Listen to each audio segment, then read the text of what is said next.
Oh, let's see. Is this working now? Oh, man. Hello and welcome to Dwarf. Oh, I'm hot too. Hold on. Jeez Louise. I gotta think. How's that? There we go.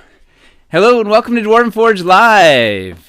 This is On the Anvil, episode 4. This is the at-home edition. If you didn't figure it out yet by the... where is it? On that side down there. If you didn't figure it out by the bungled audio in the beginning here. We are streaming live from my basement in Forest Hills, Queens, which is the birthplace of one famous hero. Anybody know? You know, right, Mace? Is it a queen? No, it's Spider-Man. Oh, okay. Yeah, he's from Forest Hills. And the Ramones also. You learn something new every day. All right, well, welcome to On the Anvil. Audio is a little hot, Nate. It's still hot? All right. Oh, yeah, I see the... Yeah. How's that? Welcome to Dwarven Forge Live. Woo! Yeah, it's still a little peaking, right? I don't know. Well, I'll try not to scream, which is hard for me. All right, I'm trying to Contain yourself. flying solo here. I had very good crash course in streaming from Chris and Mace, and I think we're up and running. So, hi, I am Nate. I will be your host tonight, along with my co-host, Mace, the Mace Griffin, dialing in live from Bushwick. Hi. We don't even have video up running for her, so she can't even wave to you, but she's here in Nah. I promise I'm waving virtually. virtually waving. So this is On the Anvil. This is the show where we... Oh, I'm not supposed to clap. I keep... Yeah, it's like a... Yeah. So this is On the Anvil. This is our show that shows you behind the scenes at Dwarven Forge. It's like an hour or two to hang out with us, ask some questions, see a little bit about our process.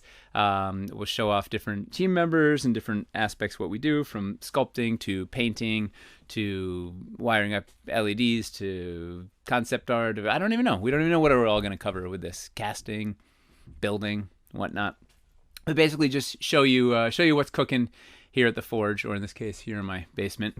And it's a sort of chance to get to know us and get to know what we're working on, and just connect with us. And we certainly appreciate the chance to connect with you guys. We have a wonderful group of just diehard, zealous followers. You guys, every week we have a bunch of the same people tuning in. It's super fun to see all the same faces. So thanks for coming back.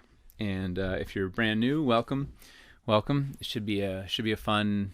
I don't even know what's gonna happen tonight, because it's a whole new setup, a whole new place. We may have some surprise cameos. Your audio cut out. Really? Is it still out? I can't hear you. Oh, no. Okay, what do we hold there? What do we Okay, wait. I can hear you now. Huh. I wonder. All right, well, we're back. Okay. Or something. Anyway, so I don't know what's gonna happen tonight. We might have some four-legged furry friends might show up on camera. Some two-legged, not so furry friends, ages 7 and 3, may end up popping on camera. Maybe a lawfully wedded spouse of mine may, I don't know. We'll see what could happen. Maybe we'll lose audio. Maybe we'll lose video. Maybe I won't be able to find the tools. I don't know. But we will have a good time. So Live, baby. Right? So on the agenda tonight, what do we have in the agenda tonight, Mace? All right. So for some of the news, we're actually going to be bringing a live game out to everybody soon. It's going to be our first board game, and it's going to be next week, starting Friday at 6 p.m. Eastern Time. But it's not the only stream we have going on next week. We're also going to be doing a stream on Wednesday at 7 p.m. Eastern Standard Time. It's going to be the follow-up from this one, the On the Anvil series. And then Nate's going to do another video that's a build of the month at 3 p.m. Eastern Standard Time on Wednesday. It's building of the building of the month. Right. So I'm gonna just set up the camera and start building and see what I can do, and then we're gonna I think Selena's gonna take that feed and turn it into the build of the month. We'll see. That'll be kind of interesting. Oh wait, I have speaking of the special cameos. Boy, hello there. We have our first photo bomber. Let's turn off here. Let's turn off Mace's. Here we go. We can turn off these lower thirds. There you go. Do you want to say hi? Yeah, that's not me. You can talk. They can hear you. Hi, Who are you? Grayson. What do you do for Dwarven Forge? Help? Yeah, you are a good helper. Yeah, you know what I'm gonna do? What we can do later. I'm gonna do some work on one of these prototypes, and you can. When I need a focus group, I'll call you in, and you can see if what I did is cool or not. How about that? Does it sound good? Yeah. All right. Cool. I'll give you a shout when we're ready. Oh, we got another. Another one. Yeah, you want to say hi? Hi. You want to tell them who are you? Action. Hawken, what do you do for Dwarven Forge? Do you do anything? Play. You play. All right, I'll give you guys a shout when I want to look at something. Okay, when we need a photo, when we need a focus group. Where should we go? You can go hang out upstairs. Thanks. Love you guys. Bye. All right, so wait, start backing up before the news. The agenda is getting warm. So tonight we're going to cover. I just realized we went into the news without the agenda. So we're going to. So we have. I did the clapping again. I can't. Let's. We're going to cover the news. We're going to show something. A viewer sent in something really cool that we're going to show that's hiding in a chicken bucket over there. We're going to take some. We've actually had questions about it from Dab 18,000.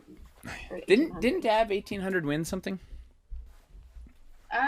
He's definitely been on a few different times. Well, speaking of winning, are we going to do anything? Are we giving anything away? We are. We're giving away a starter dungeon tonight, painted, and it's going to be great. And it's a great way to start any games at home if you guys are looking to play. I know I had a few people say that they wanted to play, but they haven't been able to get the parts. So this is a great way to get some Dwarven Forge. Well, our warehouse is still shipping. We can send out some sets, and yeah. So we're gonna do that. We'll do a giveaway kind of about halfway or 2/3 of the way through. We're gonna take some questions after we show off what's in the bucket. We're gonna look at we got some Hellscape test shots, which I haven't even opened the box yet. So we're gonna open that up live on camera to see what some of that stuff looks like. Then we're gonna take a look at the Oblivion Nexus, which is still cooking around and moving this big monstrosity. Then we're going to look at waterfalls, which you saw in the pre-roll, and then we'll do some Q&A, and then we'll go to sleep. All right, so back to the news. So we got so we have some games. We have a bunch of streams coming up. Wednesday, Thursday, Friday. Wednesday, Thursday, Friday. We'll also have the schedule posted next week on this, and we'll send out more updates as they follow. But it's going to be another on the Anvil. Building of the month, and then a game with Warpleboard, actually, which we're really excited to play and see how that goes out. Warpleboard's a company that is, I don't know, trying to make it so that you can virtually play with other people while still having the joy of analog, and make it really easy, and so that you can upload all your custom PNGs and stuff. I don't know, it's super cool. It's I'm awesome. Excited to play with it. And we have Tyler, who hosts the Critical Rebuild show. He streams every week. He DMs. And they have, what's their stream? It's Natural Ones. We should throw a link in the thing in the chat. Okay. So he's going to be DMing 2 one-shots using the Vorpal technology. So basically, we can build out a whole bunch of terrain, have a terrain camera, and then everybody is in. The players will all be in digital. But then their cursors can interact over the terrain, so Tyler will be there with the terrain and can move the minis around and do the stuff. So it's a pretty cool. It's the best sort of digital analog mix I've seen. So you really can you can do a whole cool terrain setup and then stream digitally. So we're going to show that off on next Friday. So this is all. So next Friday we'll have another on the Anvil Wednesday, building of the build a month on Thursday. Friday, Tyler's running a one-shot, and then next week he's running another one-shot, right? The week after that? Right, we're going to have a Tuesday one-shot as well with the other people from the office, and it's still going to be Tyler DMing. But funnily enough, that when I went to go find the channel link for the Natural Ones, it was a KFC commercial, so to keep it on brand, I guess. So what other news do we have, Mace? So we actually there's a few Kickstarters that are still going on in case anybody out there wants to, back some Kickstarters and get some Woo! stuff ready for the next time. Rush the We Fest, have right. Adventurers and Adversaries Wave 2, the Modular Minis Kickstarter. There is 3 days left to go on that one. If you would like to back them, they have minis that you basically can swap out the arms of, and they're unpainted and very cool. I highly recommend checking it out. Oh, what was that? You did a little bop, little head bop. I Um, was disconnecting my. Oh, you maybe you can't see. Oh, you're seeing it delayed, right? So yeah, I am. yeah. I was popping out my modular arm to changing my other Oh, arm. I see. Yeah. How modular of you. And then another Kickstarter we have going on has 4 days left. It's the Fog Monster 2 from Real Game Effects. And they have this fog monster that'll sit on your table and make your whole build real cool and real picturesque. Yeah, Um, we love Fog Monster. We've used it in all our video shoots. You see the Fog Monster fog rolling in. Now they've added cool stuff like an on and off switch and they have a bunch of fun bits. It's super Dwarven Forge compatible and friendly, and they're big DF fans. So you should check it out. We can throw a link in there also. We love those guys. yeah, I'll throw links in for both of them. You know what? Sorry. Besides You know that, what? Wait. You know what we wait, actually, how, okay. the fog monster works really well with. Hang on. The spirit tree. Okay, we keep talking. I'm gonna find it. Keep talking. Okay, so I'll go ahead and keep talking then. Another thing is we're doing tiny little restocks of things. I believe we may have even already ran out of some of the things that we were restocking. But one of the things that we still have that a lot of people were really excited about were the stilts that we have. They're very compatible and like really good to use for if you want a little bit more elevation. Those are still on the web store. And we're planning on making things kind of more available in the future, but I would say go to the web store and get what you can while it's still there. We have, let me see, what sets do we have on there? A few forest sets and a few cavern sets. So Where that's what we have. I cleaned up for the stream and now I can't find anything. It's Oh the no. worst. Do you want me to Yeah. keep talking? No, so for the restock, so we have some extra sets from Caverns Deep that were in reserve or whatever that we just released out of the store today. A bunch of the stuff already sold out, but we have a few more that are going to sneak on. Oh, here's those. So keep an eye out for what's going up there. We'll blast on social media. It's in fact you should follow us on social media. It's on the bottom there. Yeah. We'll blast it out when we have some stuff going out, but there'll be some stuff on some more Caverns Deep stuff in the web store. And we're right now our warehouse is still open and shipping, and hopefully it'll continue to ship. And if it doesn't, we may have a sort of a kind of it's not really a contingency plan. We're not gonna be able to ship, but we're working on some stuff that we can do. But speaking of the stilts and Fog Monster and this Spirit Tree, of course I have the ones that are broken, but I was saying the Spirit Tree from Dread Hollow we made this to be friendly with the Fog Monster, so you can run if you've got the 90-degree pipe, you can run it up through here and have fog come up out of here. I did it at the Gen Con reveal game, not last 2018. It's on Twitch, I think, or somewhere on YouTube. I don't know, but it was Very cool. it looks super. Yeah, it was Matt Mercer was playing and Liam O'Brien was playing, and it was a fun time. So we had fog coming out of here with a light and whatever. So then this you can use with your stilts, right? They are used to elevate the stuff up if you want to get your fog monster under there. Whatever. Big fan of the stilts. Anyway, so what else do we have in the Newsington? Besides this, we're actually going to be partnering with Fabled 42. They're going to be running a virtual GaryCon stream. It starts tonight at 6:30 Pacific time. I believe that's 9:30 Eastern time. So it should be happening almost right after this, or like close when we end this. And we're actually going to be on a few of their streams.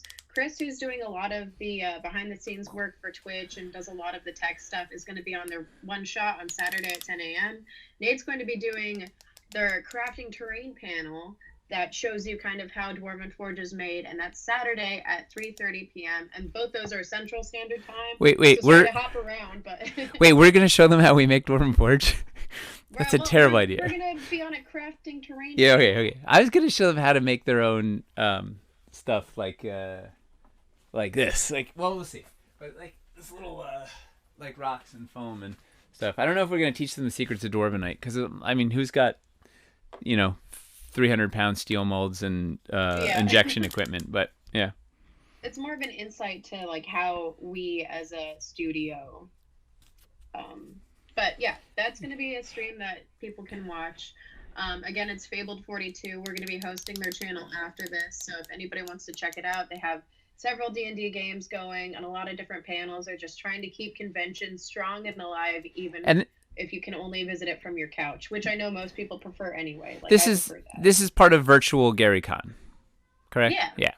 And also, what's Realmsmiths are doing? They're doing their big finale on there with some special guests, and it should be pretty cool. They've been using a ton of our terrain. We've sponsored their stream this year. They've been using Jason's been doing these really cool setups, and they've hooked up their iPhone on a little tripod that's streaming. So they have this really neat sort of mini's eye view camera that goes into the terrain and stuff. So it's fun. It should be a fun. They're doing Ravenloft. Yeah. I think. Nate, do you mind not talking directly into the microphone? It's just still. It's still too hot. Here, why don't I just turn the. How's that? Better? I'm sure it's better. I can only hear you from the laptop, but I was getting some messages. Yeah. We go from too quiet to too hot. We can't. We're looking for never Goldie. in between. We're looking for the flaxen intruder. All right. Well, with all of that, I believe that's all the updates I actually have. If you want to go ahead. Careful. Yeah, I think it's all. All right. So, let's. Oh, you missed. Because you can't see it live. I'm juggling razor blades, but. Yeah. But don't tell Tyler. Tyler's watching, so it might be a little bit hard to not let him know. Shh. All right. So we have. Look at that! I didn't clap. I'm getting better. We have a Aurora is a sculptor. She is 12, going on 13. Her dad has been a Dwarven Forge collector, and they've stopped by the booth at Gen Con the last couple of years. And she's super awesome. She sort of sculpted us something. She sculpted a garderobe last year.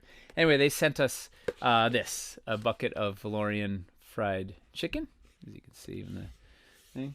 And it was this amazing. Oh, I don't have. It was this amazing. There were like all these notes in here trying to guess what the thing was and whatever. But I will, for the sake of brevity, let's pop it out. So this was. So. Oh, you know what we're going to do? We're going to try the close-up cam. What are we going to do? We're going to the close-up cam. Let's see what happens here. This is... Oh, man, I didn't cue that up. All right. Boom. All right.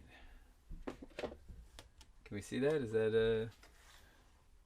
Yeah, all right. Light's not so good on the bottom part, but we'll get there. So she made this, and Shane, her dad, does all the casting. It's not painted, but it's crazy... chicken legs that are sized. This is sized to fit the bottom of the City Builder building. Ugh. So it sits in, boom, like that. Oh, yeah, this is nice, and you can make Baba Yaga's hut. And there's Grimorna in as a stand-in for Baba Yaga. I don't know why it has a Tudor roof on a stone building, whatever. But then I think Shane did the curtains, right? These cool bloody curtains that also kind of look like wings, whatever. But yeah, how cool is this thing? If I remember right, too, it was a stone building because that's what Aurora preferred. Even though Shane, I think, preferred the Tudor, it's just, Aurora's the artist. You got to go with what the artist thinks is best. Yeah. Look at those feet. Yeah.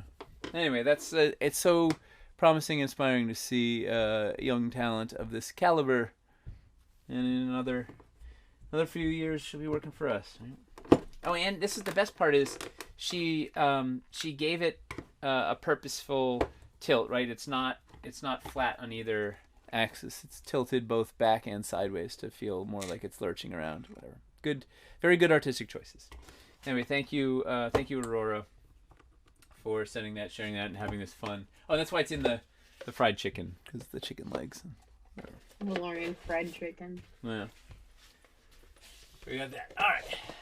So do we have any? Oh wow, that's this is the counter sample of Grimoire the Hag. Oops. Do we have any questions from our live studio audience before we? A lot of people are super excited about Aurora's sculpture. Bastard of Buffalo says mobile home ? Right. Let's see. And then there's a question about if the stilts have varying sizes. Yes. So the stilts have. Where did it go? Hidden on one side. I gotta fix them with a little. Hello, boys. I just wanted to say goodnight to you. Oh, here. Good night, buddy. Come here. I have a little super glue. Let me just finish I gotta fix this. Of course, I have a box of stilts that need to be repaired. Oh, good night. You want to say good night to the camera? There's the camera, so wave there. Good night. Say good night to everybody. Good night, camera. Night, sleep well. Aww. See you tomorrow. Are we having a good spring break? We're on spring break this week. Yay, we're having a good spring break. All right, you're gonna be up for a little bit, right? Because I'm gonna need you to look at this thing. I'm gonna do some work on this next year coming to school. Okay. Okay. Help mommy get into bed, please. Thank you. Help mommy get into bed? Yeah, get Hawk into bed. Okay. No, yeah, mommy doesn't need to get in bed. She'll be okay. All right, so yeah, the stilts come in two sizes. Let's fix this up. You might need to swing the mic around now that you're Oh, turned right. around. Woo! I had the arm. I had it all planned and trying to run a one-man show. Well, I know. not really one. You're here. Doing great though. You're here, and Chris is here in spirit. He patiently spent a lot of time showing me OBS. And, He's also watching. aren't they supposed to be playing D&D? Prepping D&D? They start at 8. Okay. So this is the 12-inch stilt, and this is the 12 millimeter, 38 millimeter. So then together they make 50 millimeters, the magic height, and they come in packs of, I think it's packs of 12 or 8 or 16. I don't know. It's some multiple of 4. So yeah, we have those, and I use them a lot for elevation, variety of elevation builds, right? If you wanted to just transition here, might as well demonstrate. Look at that.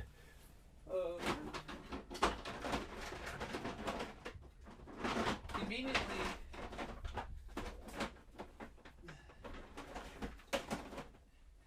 turns out my garage is just full of Dwarven Forge stuff. So yeah, that works out really well. You got some nice ASMR going on with the Dwarven Forge stuff. How did I lose this? Authorista would like to know what glue do you use? Do you like best for repairing stilts? I use this Gorilla Glue, the yellow kind that has the little brush nozzle. I go through on a regular workday. I go through about a bottle a day. For mocks, and also it's for that. It dries super fast. I like the brush. It's all dynamite. So anyway, so you can see it. I don't know. You see the stilts under there. Pull that thing up, and then if you had a forest floor here, then you put your banks. You do like that, and just sort of do a gentle rise. And then you could also, if you have your escarpments.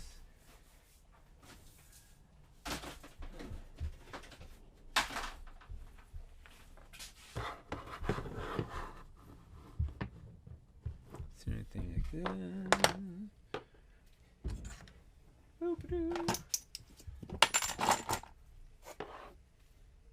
They've got the magnets there so they can stick on the bottom of our Can you see that? No, man. There you go. I miss you, Selena, running the camera live.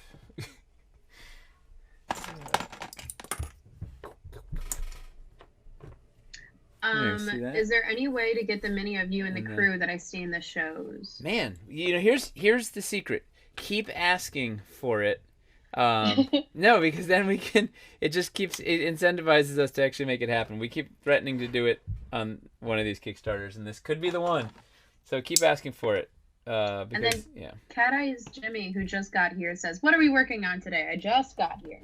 So okay, so this I'm sure this is a 12 millimeter, and then a 38 millimeter, and then a bank. Man, I should have had a lower fill light. Can that? Does that? No, it's just blasting me. I don't know. Well, anyway. So those are stilts. So Mr. Jimmy, or Cat Eyes Jimmy, Bad Eye Jimmy, Cat Eyes. we're gonna look at the Oblivion Nexus and then look at Waterfalls, and that should be it. And hope that my kids go to bed, because it's. There was somebody posted on, what was it, on Twitter or something, that they said, why is it that it's time for bed sounds exactly like let's get ready to rumble to children. Like, that's all the kids hear. No, it sounds exactly the same. I can't tell the difference between what you just said. Yeah, exactly, because you're still a child. All right, I'm so still a child. I'm a man-child. do we have any other questions? Oh, and to well, we'll talk about it when we get to the Oblivion Nexus. Are there any other questions about? As of right now, no. All right, so let's dive in. So we're going to look at two things. We're going to look at Oblivion Nexus and Waterfalls, which are kind of the same things we were looking at last week. Mostly because I am conceptually I'm on vacation. It's spring break for the kids, and we're supposed to be in the Dominican Republic, but obviously that's not happening right now. So I haven't really done anything this week. Well, other than the stream and daily meetings and a few emails and whatever. But so I haven't made a ton of progress, but we will look. I did make a little progress in the Waterfalls, and we have some notes on this. So this thing, for those of you that are new and are old, this is the Oblivion Nexus. This is a thing that we've kind of been developing live on this show. It started as this thing, and then evolved into this monstrosity. And the latest update is we showed it to the factory, and they didn't start like flipping furniture, which is good. They were like, okay, we can make that. Maybe not the best idea, but we can. But they said, it's going to be expensive, duh. And they said, we're going to have to cast it in multiple parts. It's like so big. So like even the spirit tree, right? They cast this in 3 pieces, I think, right? There's a split here, and then this is a separate piece. Am I in focus? Wait, where's my spot? I guess, yeah. Yell at me if I get wildly out of focus. I'll yell at you. Yeah, it might be wildly delayed. So. I didn't set up the monitor. Yeah, I don't have a good monitor. Like I don't have a monitor here, so I have to turn around to look. And yeah, but we're making do. We're streaming. We're live. The audio is maybe better than it has been at some points, and video is coming through. Dale says, "No, please forget this time." No, no, they did not say please forget this. So anyway, they cast these large things in a couple of pieces and cleverly hide the mold, the seam lines and stuff. This one's pretty well hidden. It's on the inside. So they said, yeah, we can do it. But they said, but what if if we have to cast it in multiple parts, would it be more useful and more modular if you just sold the parts separately? So I thought that could be a good idea. Maybe it's a bad idea. I don't know. So we're trying to judge ideas, right? Like we want to look at everything. So what I thought I would do is cut it live on the air and see what happens. Does that sound like a good plan? That sounds like an exciting plan for sure. Good, because I was going to do it anyway. So. All right, great. Go for it. I mean, somebody's going to have to break it up into parts. Yeah, we might as well do it. This is why we do it in foam. It's easy to. All right, we have fresh blade here. You have more control over it too. Yeah. Oh, wait, you know what we're gonna do? Wait, we're gonna go back. We gotta prepare for cutting. We have to get the official uniform on here. Put on the smock. What if the middle plug, when turned upside down, could double as some sort of scatter rocker formation? Yes, quite possible. Even when right side up. All right, I got the apron. We determined on last week's episode that this is not a smock; it is an apron. Also, But it doesn't rhyme. Mock smock. Mock smock. Ooh. Apron. Yeah, nothing runs with apron. Matron apron. I don't know. But also, if you have a cool pin, you send it and send me, and I'll put it on here with these guys. All right. So we'll go back. Oh wait, gotta run the machine here. All right, am I back? I can't tell. Okay, yeah. All right, Yeah, so now I can officially start cutting. All right, so I should have done an overhead cam next week. So my thought was, boy, this thing's too big to fit in the damn camera. Darn camera. That's the. So my thought was we have a kind of a natural. I kind of built in some lines already. So it seemed like this would be a natural cut point. This would be a natural cut point. And then I'm not sure what to do over here, right? So like this is kind of a neat little. This is a neat shape here, right? This is going to be kind of its own thing. I think this thing makes sense, like cutting here and cutting here. It's got a step. It could be a kind of neat negative space. I don't know. We'll see how it goes. This one weird. So maybe I don't know. What do we do? The step wants to be kind of attached to this. All right, we're gonna do the other two cuts first, and we'll figure out the last one. Okay. So the other thing to think about is sort of how it falls on the grid. Let's see. One of my, I guess my question is there a way to take some of the things like the rock formations and make it so that it either is, like, you can plug it on and take it off? I forget what that's called. It's modular, but like an extension. You mean like these things? Yeah. Yeah, potentially. It's more pieces. Like it's, we're trying to limit our piece count, and it's what I really want to be able to do. So the more that stuff is connected, the better it will end up looking artistically, right? Like the flow of the Wyverstone pushing out of the limestone, or I think it's limestone. Yeah, whatever the base stone is, it's gonna look cooler the more space there is for Eli and Nina. I think Nina's gonna be sculpting this live on camera, or portion of it. I just feel like giving them more room to let that flow, it's gonna just be cooler, and then there can be stuff going on. And plus, if we're doing veins, translucent veins through and stuff, it sort of wants to be a thing. Anyways, but yes, that is a possibility. A Thorisdale also wants to know if this fits well with any other undisclosed Wildlands pieces. Yes, many. Yes, it has lots of fun compatibility. That. Ooh, it's like a cool, weird cave mouth thing. It's like the devil's hot tub or something.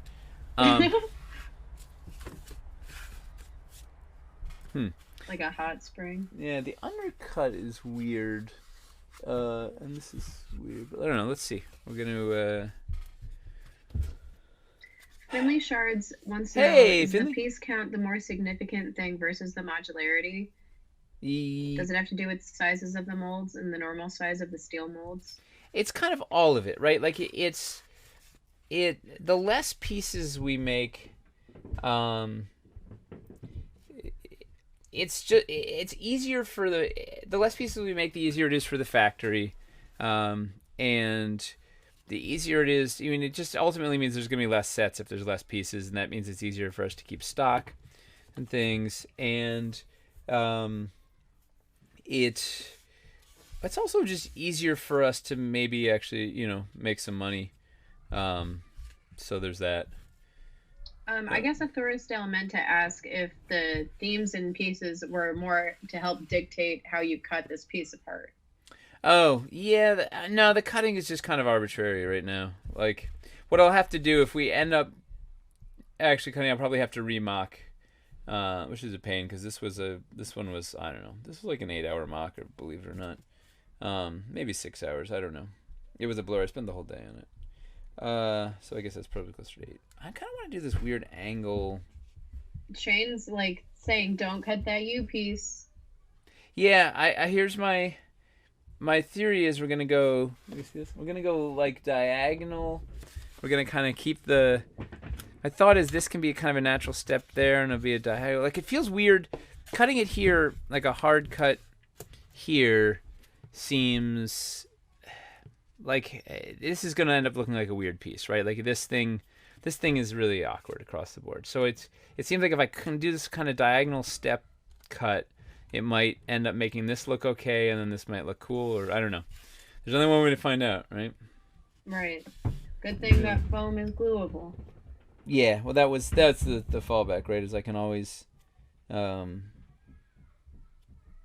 can you hear the screaming of children through the floor? Does it read on here? I hear something. Yeah, that's clearly the sounds of my children sound asleep. Not at all doing let's get ready to rumble. Getting ready to rumble. They are in the midst. They're deep rumbling. They're in the midst of the rumble as we speak.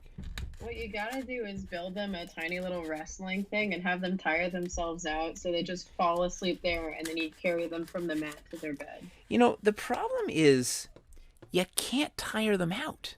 A 3-year-old and a 7-year-old boy are basically, they are just energy generators. Like they don't ever get tired. All I end up doing is tiring myself out. I've tried desperately to tug them out so they'll crash. Eventually they'll crash, but it's like really hard to get them down. All right, so I did it. We'll see if it's a thing. So we went from that to exploding out. So this is, what I feel like is all of these pieces just kind of suck on their own. Like they're not. Is that PG? Can I say suck? I don't know. They don't feel like anything. Like, you know what I mean? There's like they're shapes, but you don't know really where to look or how to, like, the geometry's weird. Yeah, it's more powerful together. Well, that like wielding a thing is like, when you just slap that thing down on the table, there's something about, like, I don't think, like, none of these are that. I don't know, this and the cutting the hole. Yeah, I was kind of afraid it might just not look like anything. Like, they don't really feel like interesting. Like, there's lots of weird geometry, particularly because the underside is cut out to allow some other stuff we haven't revealed yet. Like, the whole thing is odd. If this was a gradual, let's see, if this sort of was maybe a more gradual thing out and then maybe work, but they're just kind of weird. I don't know. I don't like it. I don't think it buys us anything. Finley Shard says, so now I'm wondering if those pieces could be tweaked a little to match more of the trifecta bases. Trifecta bases. And then Augustus Play says, maybe give some more stalactites underneath to make a foreboding cave entrance.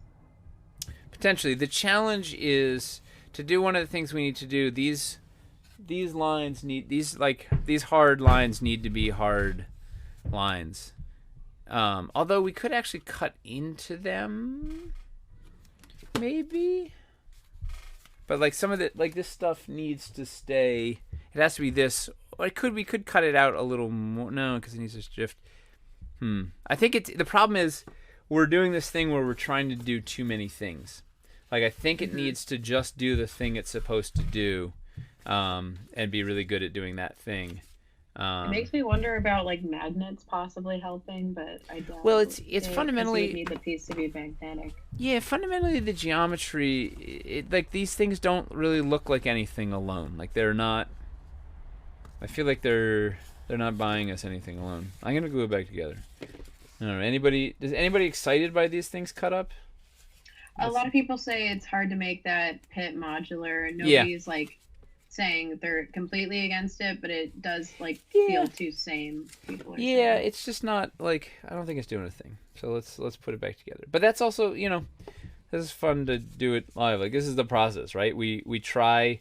Like, a lot of times you have to do a thing that doesn't work to make sure that it doesn't work, or it might lead you to the thing that does work.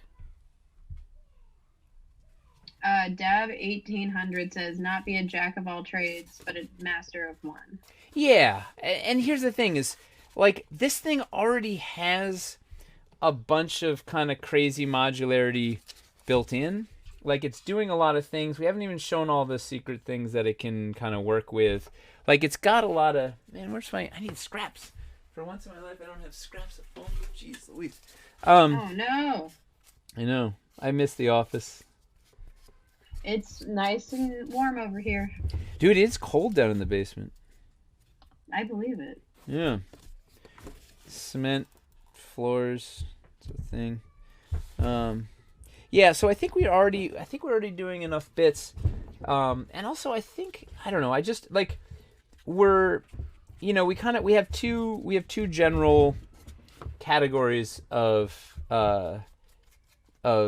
customers or of collectors, or I don't know, what do we call them? Users. Users. So the because the Dwarvenite's addictive. There's the people that just want to get to, like, don't want to have to spend a lot of time. They like big things that they can just slap down and don't have to spend a lot of time fiddling with. And then there's the fiddly bit people. And I think this is geared a little more towards the people who just want to slap down a coolest thing. But it has tons of compatibility for the fiddly people. There's a bunch of these affixing points, and there's a bunch of geometry. It works nicely with bits or whatever. So I think it's going to do what it needs to do. How did this one go? No, it didn't play well there, did it?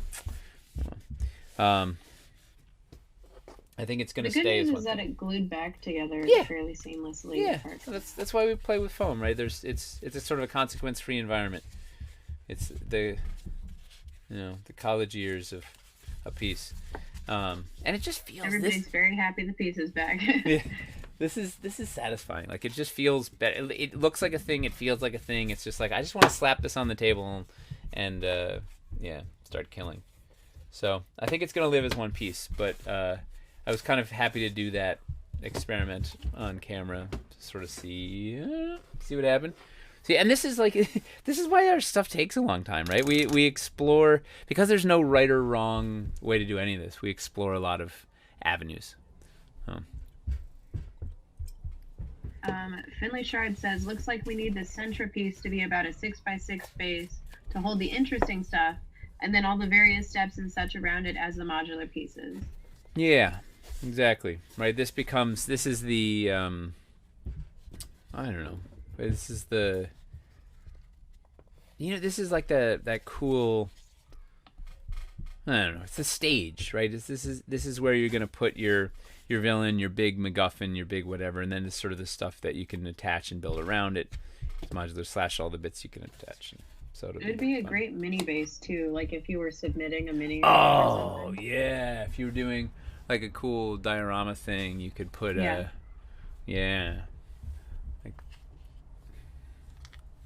put your Sassoul on it. Look at that. Sassoul fighting. So menacing. The classic battle, Sassoul versus Gary Gygax. And that was in real life, right? That actually happened.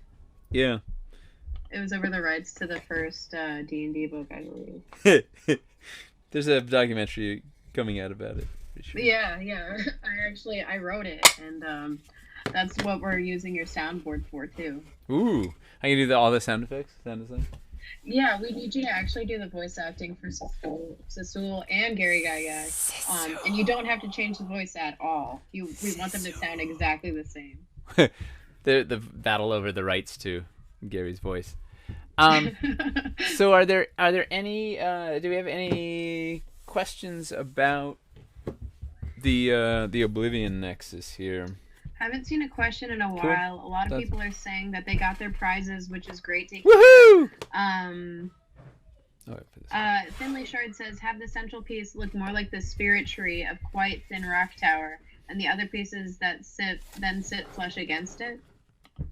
So yeah, this is like, right, so this thing is like a weirdo cool specialty piece, and even though it was a big giant thing, we just said we made it as like one big cool giant thing, and that's what it is. And then all the all the bits that go around it, the escarpments and the banks, whatever. Those are the modular bits that you can build this into and around. And yeah, agree. Yeah, so this thing will just be a big, expensive, cool, multi-purpose piece. All right, let's go. Let's look at waterfalls, and then we'll do a little giveaway, and we'll do some more waterfalls. And All right. yeah, let me throw this. All right, so.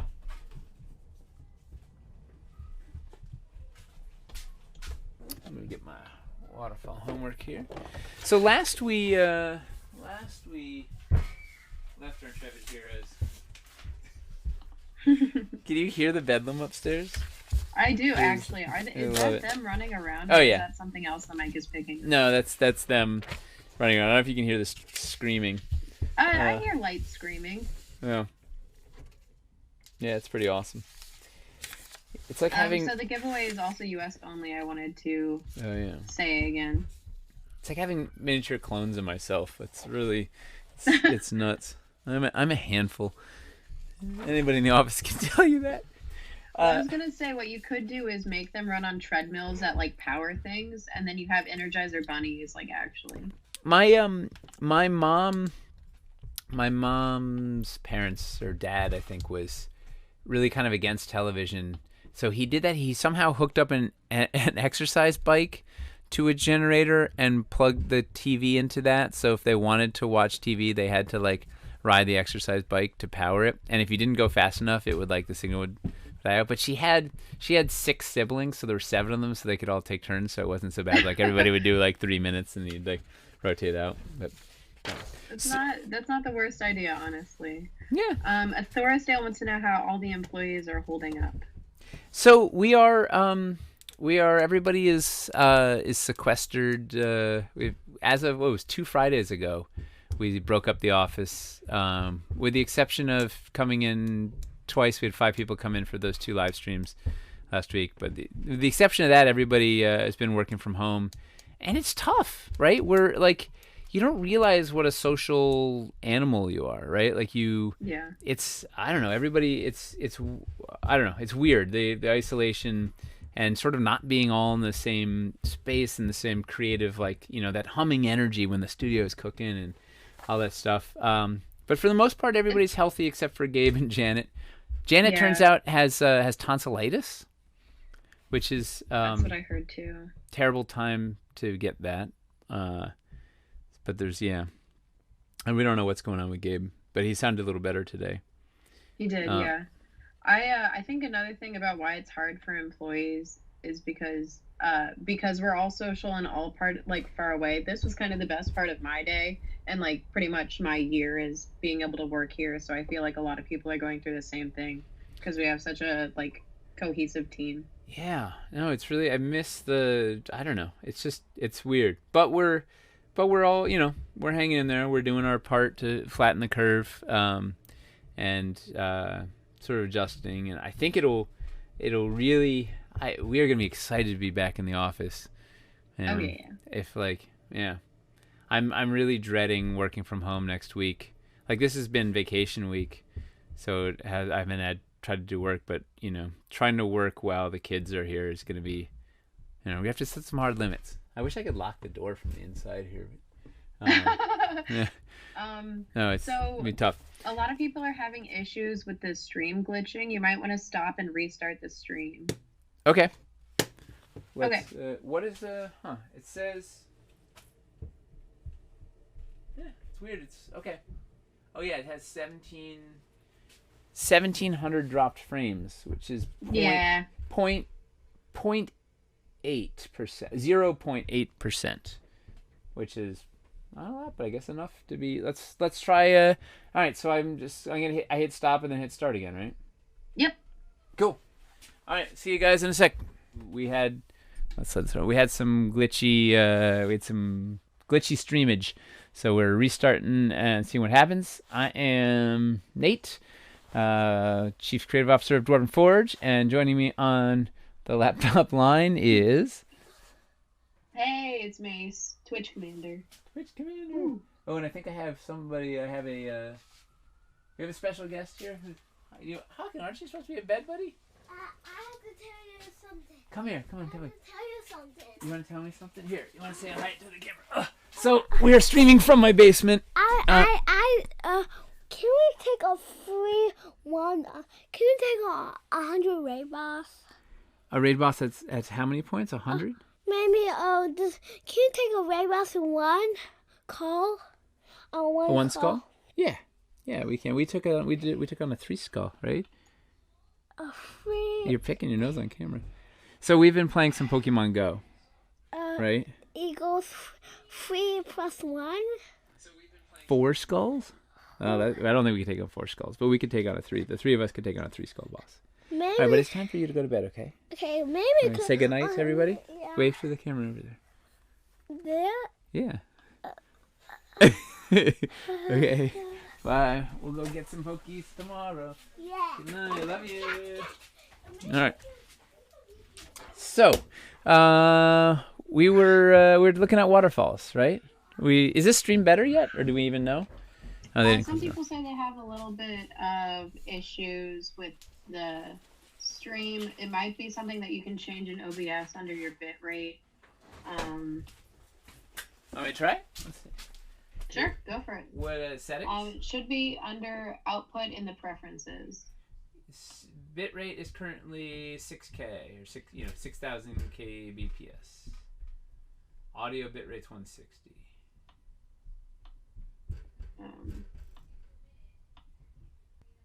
What should I try? I think just lower it to 4,000. Coming up. And then Squee says it's good enough, just go. Squee. All right, so we're down to 4. And if that doesn't work, we'll drop it down to 3,000. All right. Great. Let's get to work. Oh wait, hey, look at this. In the see in the background there, that was my test build I did. That was the test build I did for the PAX East. What the heck was it? Our build for PAX East. I did like a test build here before we built it at work. That was like sort of early beginnings. Oh, you know what we forgot to do? We forgot to open the test shots. Before we look at waterfalls, let's open these test shots. I totally had this box in destroying me. All right. Hey, you're supposed to keep me on target. I'm sorry. Jeez. All right, so this is I should have maybe pre-cut. Ugh. All right. Wow. All right, these are. Oh man, this is gonna be a big mess. I don't even know what's in here, but all right. Ooh. Everybody's excited about the beans. Says the stream's running better, so that's good. All right, so we've got a box, a small package, and 2 large packages. What should we do first? I'll wait for the chat to say what they want, but I also have a preference. We're gonna use plum. Oh, everybody's saying the box. What's in the box? What's in the box? Dude, if they sent us Gwyneth Paltrow's head, like. I mean, do you think it would fit? I don't know. Maybe it's like maybe it's a miniature version. It's mini goop. Mini goop. Isn't that her website name? Yeah. Yeah. She has like. Yeah, it's a family channel. I won't talk about what sort of weird stuff it is. Yeah, oh, cool. So these are all the she's fun. got it covered. She's got it covered. All right. Ooh, look at these guys. So these are. You know what? I did not. Let's see. Darn. Hold on 1 second. I need some light in this situation. We need. These are not lit for test shots. Let's see if. Oh, yeah. Ooh, cotton. Yeah, we're actually unveiling our new Kickstarter. It's just cotton, so that we can bring to you the most modular T-shirts and underwear that you've ever had. Stackable, washable, completely rearrangeable. You can wear it however you want. You can wear underwear over your pants like a superhero, underneath like a normie. Just go with whatever you want. Like a normie. People are asking, Whoa. what's the name of this special object? Is that too? What this? Hold on. Is that too hot? It's a little hot, but it's better than it was. Yeah. Oh. It actually looks pretty good as long as the cord. There you go. The cord's a little bit in there. Oh yeah. You know what I'll do? Hang on. Hold on. I'll do this right. Oh, get the inverse square law working for us, and we'll just kick this thing back. Oh, Woohoo! Designer clouds. No campaign is complete without them, says Charlie Ray. Designer clouds. All right, so these are, I think they call them infernal plinths. They are super spiky. Michelle did these things. Ooh, they are sharp. You don't want to step on these. This is great. They're designed to put. Well, you could put like you could put a mini on there and make it a statue. You could. Mostly, they're designed to put a pole accessory. Oh man, am I gonna find a? Do I have any pole accessories floating around? Oh, I kind of barricaded the drawer where I have all my stuff. Oh, maybe one of these. Oh, we have one of these. Okay, yes. So we have. Look, there's something like this little guy. You know what we need is.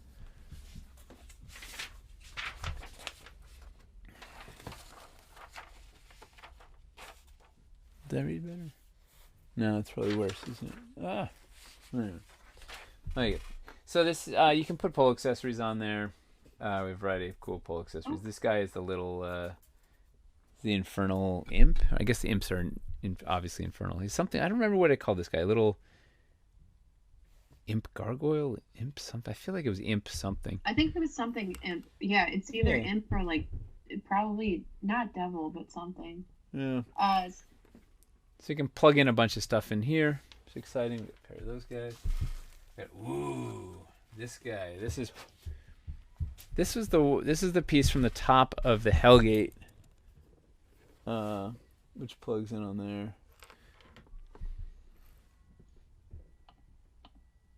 That looks menacing, right? Yeah, that looks awesome. Eli did both of these. Yeah, once it's painted up too, woohoo! And how sharp is that? Not as sharp as the plinth. You can even look at this. I have the catapult, the incorrectly painted catapult. You can pop these in there too if you want to. Oh yeah, that is a different color scheme for sure. Well, yeah, that was. It's a long story. They thought somehow our master was our paint master also, because this was our master. This is literally what our master looked like. It was a mixture of green stuff and gray epoxy. I don't remember why there was black. And then we took the wheels off the wagon, put them on, so they were painted. So this is literally what the master looked like. So they painted the catapults to match the original sculpt master. I don't know. So then we've got. Oh, this is great. Those are fun. Yeah, they're great. Literally, they're for the piece that I opened last week. Oh, which I didn't send yet, but they're a grate for the bottom of the on the Hellgate, the floor for the Hellgate. They sort of bridge over the lava, so you can walk over them where you can remove it. You can also use them as just like a, you see that thing to bridge whatever the thing. They're gonna be. Selena says it looks great. Did I already make that joke? Yeah, probably. Selena, I wish you were here to run the camera. And, just be sparkly and fun. I believe she knows. Yeah. She said that you need a rim light. I know. I didn't think I forgot I was going to be showing off these pieces with foam. It seemed fine. I was like, this looks good fine on camera. And then it was as soon as I didn't expect it to be. I should have expected because it was on my list, but I didn't expect I was going to be showing black, unpainted test shots. Also says you're doing well, so no worries. All right, so now we've got. Do we want to work our way up? We'll do a small package next, All right. and then we got 2 big ones.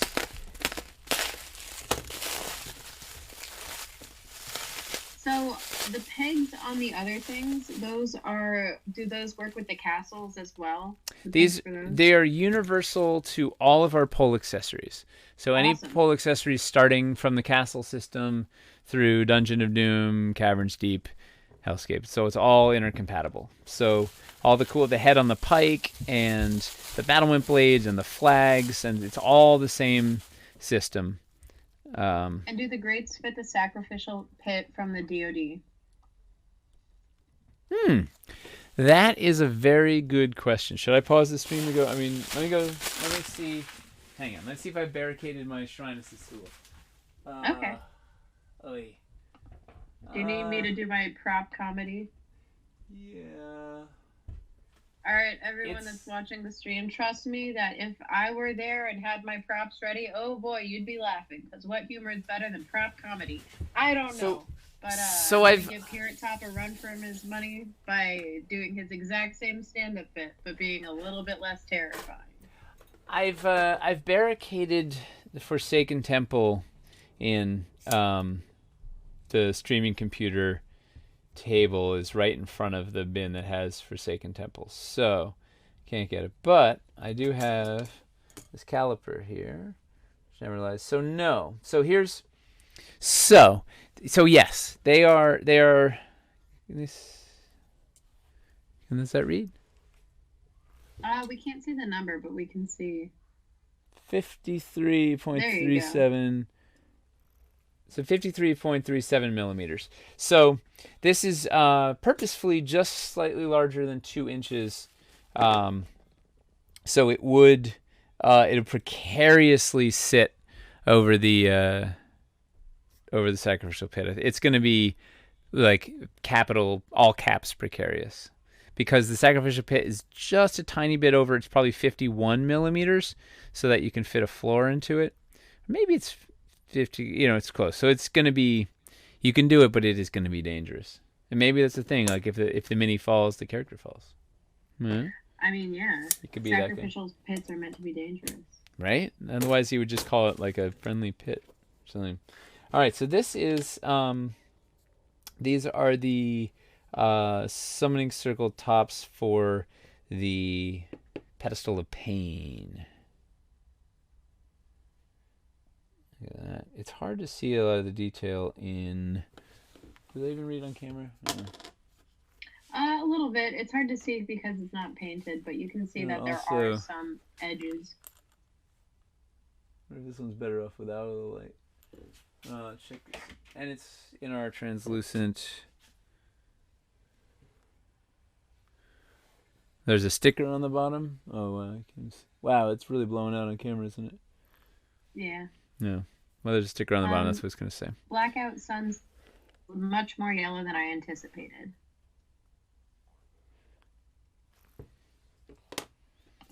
Yeah, it's magma yellow. It's essentially the hottest color, or in the oh yeah, there's Selena's flagging that there's schmutz on the lens.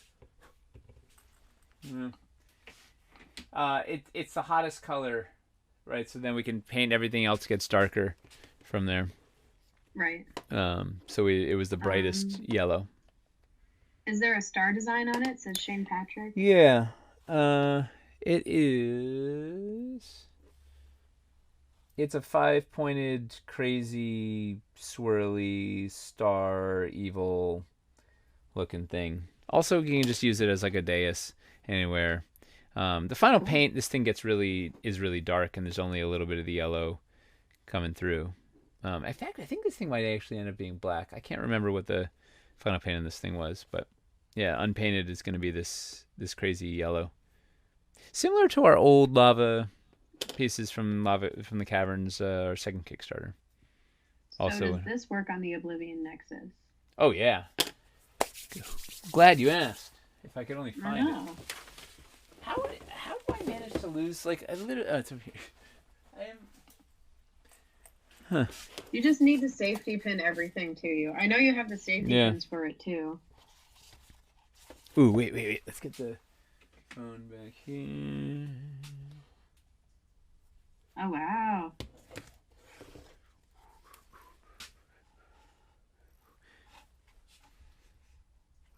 Yeah, it's gonna look neat on there. Boop. Yeah, so this is the Oblivion Nexus was sized so that it would fit all the. Well, where did I put those now? Ay. All of our fun. Here's the other bit from the. This is the painted. This painted circle will be in this black Ooh. and yellow. It'll be in this sort of a scheme. It's a different design, same size. So that's why, it won't be very yellow when it's done. Just the sort of the high, the yellowish Yeah, he more bits. meant it as like he's surprised by it. He doesn't mean it like Yeah. that's too yellow. Well, it looks cool. then It's to get that Oops, result. We made it yellow so you could get that, right? So because that looks cool, like a pool of Right. lava. That looks awesome. A lot of people are saying, "Woo, yeah, beam me up, Scotty," says Gray Raven. Oh wow. Yeah, it's gonna make some good stuff. This thing. All right, let's see what else we got next. Yeah, this Oblivion Nexus is gonna make all your cool circle pieces extra cool. It's a statement piece. Yes. Well, we like statements, right? Bold. Brash. Little yellow. They're Yes, little and yellow. Wood. Wood. Ooh. Warm wood. Wood. It's a quote from the movie Perfume, which I've never seen, but I started. Oh. Wormwood. Which sounds an awful lot like wormwood. There is a company called Wormwood which makes knockoffs of wormwood. Oh man. Yeah. Like they didn't even try to pretend to be something different. Oh wow! You know what this is? Ho ho ho! Let me see if they're both this. Oh, buckle up, everybody! This is exciting. You know what? It might be time for a new razor. Okay. Yeah, when it doesn't cut through flimsy plastic. You don't want to use the knife oil that you have and sharpen it? No, too late now. I changed it out. But I guess they're both the same. Oh man! All right. Oh yeah. Anybody guess what this is? All right, let's see if anybody wants to guess. Anticipation intensifies, says Crade Taplar. Nah, keep it dull and dangerous, says Hoppy Hippo. No, dull blade is that's the most dangerous. It's a high risk blade. Yeah. Shane Patrick says resin gate. Bastard of Buffalo says resin pieces. Nope. Anybody? Drum roll. Anybody? Should we give? If somebody guesses it right now, do we give them a set of Die Hard dice? Is that crazy? We could. All right. Thoris Dale says Screaming Devil. Nope. One more guess. Okay, one more. Lava entrance piece. Lava entrance piece. Nope. Dun, dun, dun, dun. Hellgate. Ooh. It doesn't even fit, man. I did not frame. Oh, it was probably out of focus, but that is a Hellgate. Wow, look at this thing. That is. We don't even have we have these big spires, which I don't have here, which go on it. We could do that too. We could put anything on it. You might have to tilt it to show off the top of it too. Yeah, It's it a doesn't big even piece. fit in the. It's a chungus, as some would Yeah, say. this was. I don't know how long. If Eli's on, we should ask him how long it took him to sculpt this. It was I don't know. It was a long. Haul. There's a lot of detail. Elaborate.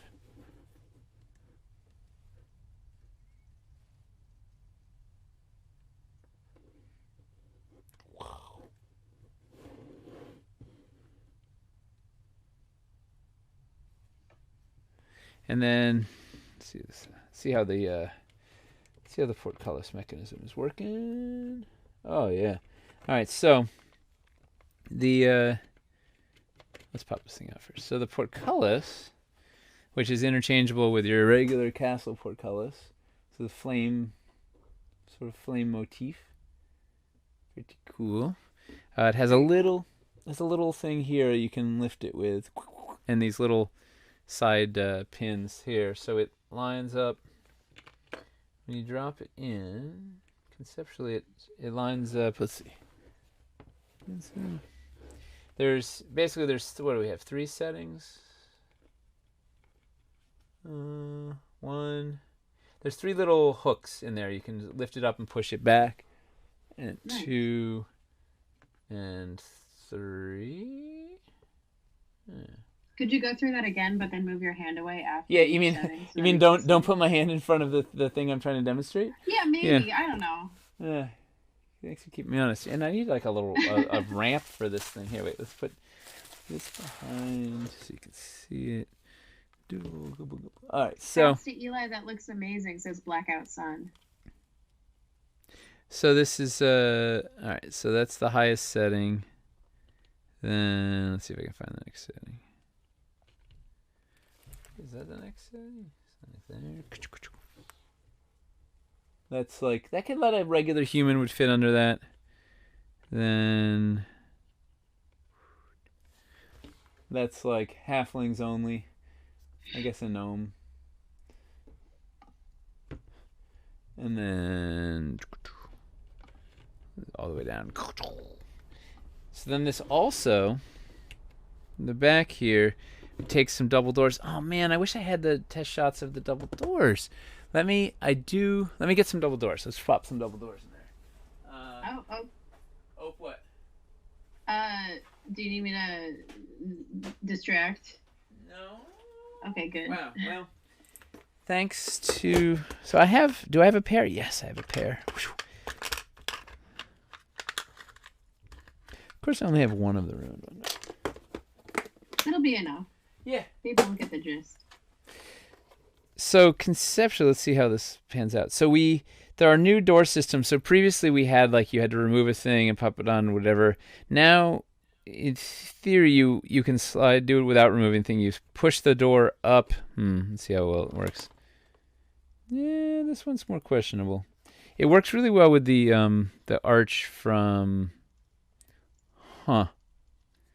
Yeah, they might have to fix this. I don't know. Let's see. Yeah, I don't like it. It worked really well on the... No, it's not working so well. Why did it... Yeah, I guess it's okay. I don't know. Hey, I could go back and forth on it. Can you see it on camera? Yeah. Maybe. Oh yeah, actually no. If you know what it is, it's just it requires force, which scares me, but it's fine. It's dwarvenite. Yeah, so that it's easier to do it than the things that you have to hold it in and whatever. So those are the doors from. Those are Caverns Deep, the ancient dwarven doors from Caverns Deep.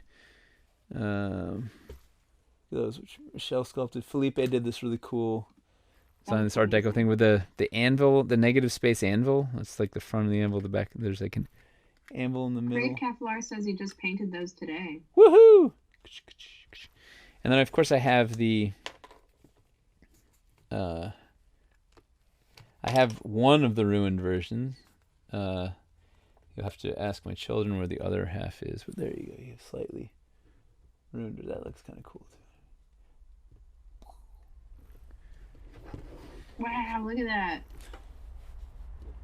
How often do your kids dip into your dwarvenite stash? You know, I'm raising addicts at a young age here. They, it's one of those terrible things where, I want, I'm trying desperately to bring organization to the chaos and keep things organized, whatever. And they are the kind of the antithesis of organization.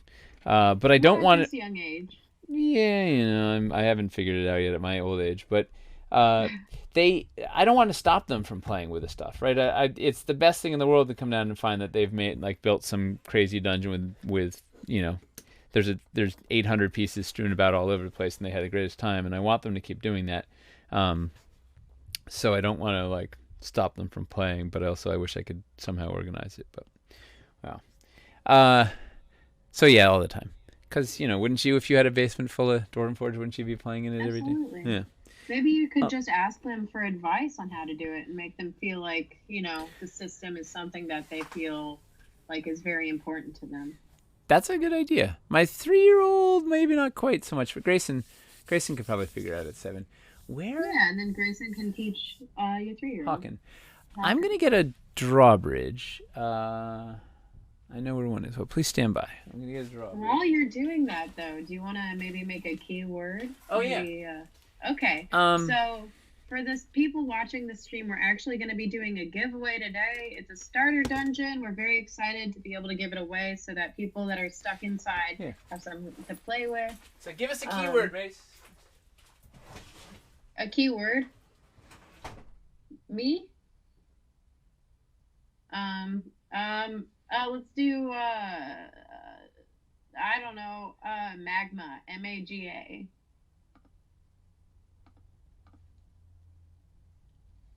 M-A-G-M-A, sorry. Whoops. All right. And there he goes. I accidentally rolled early, so I'm sorry. The Alpha Paladin, that is not official. We're going to keep it going so that other people can enter. It is US only, so hopefully you're within the United States. And if you're not within the United States, maybe you have somebody who it can be shipped to, and then they can find a way to get it to you. But yes, US only entry. Keyword is M-A-G-M-A, magma. Magma. Magma, yes!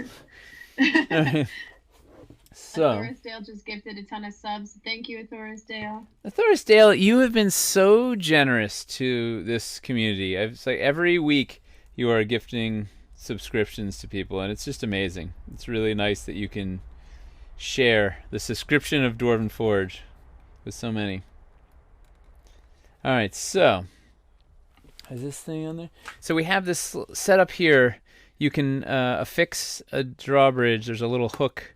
I didn't even see it. Ooh, it goes around in there, and then this is the drawbridge from regular castle.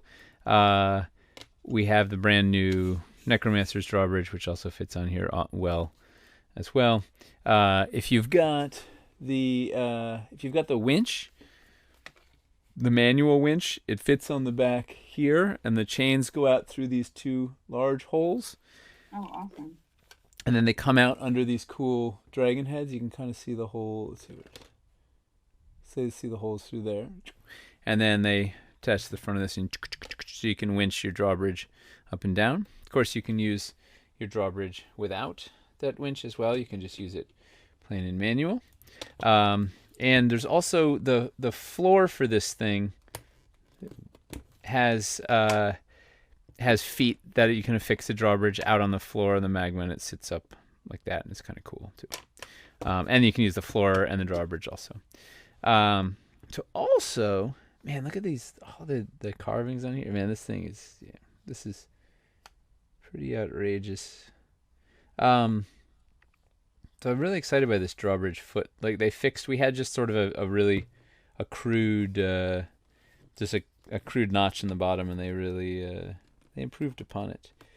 Because this will then, you can like lift it up, and it's not going anywhere.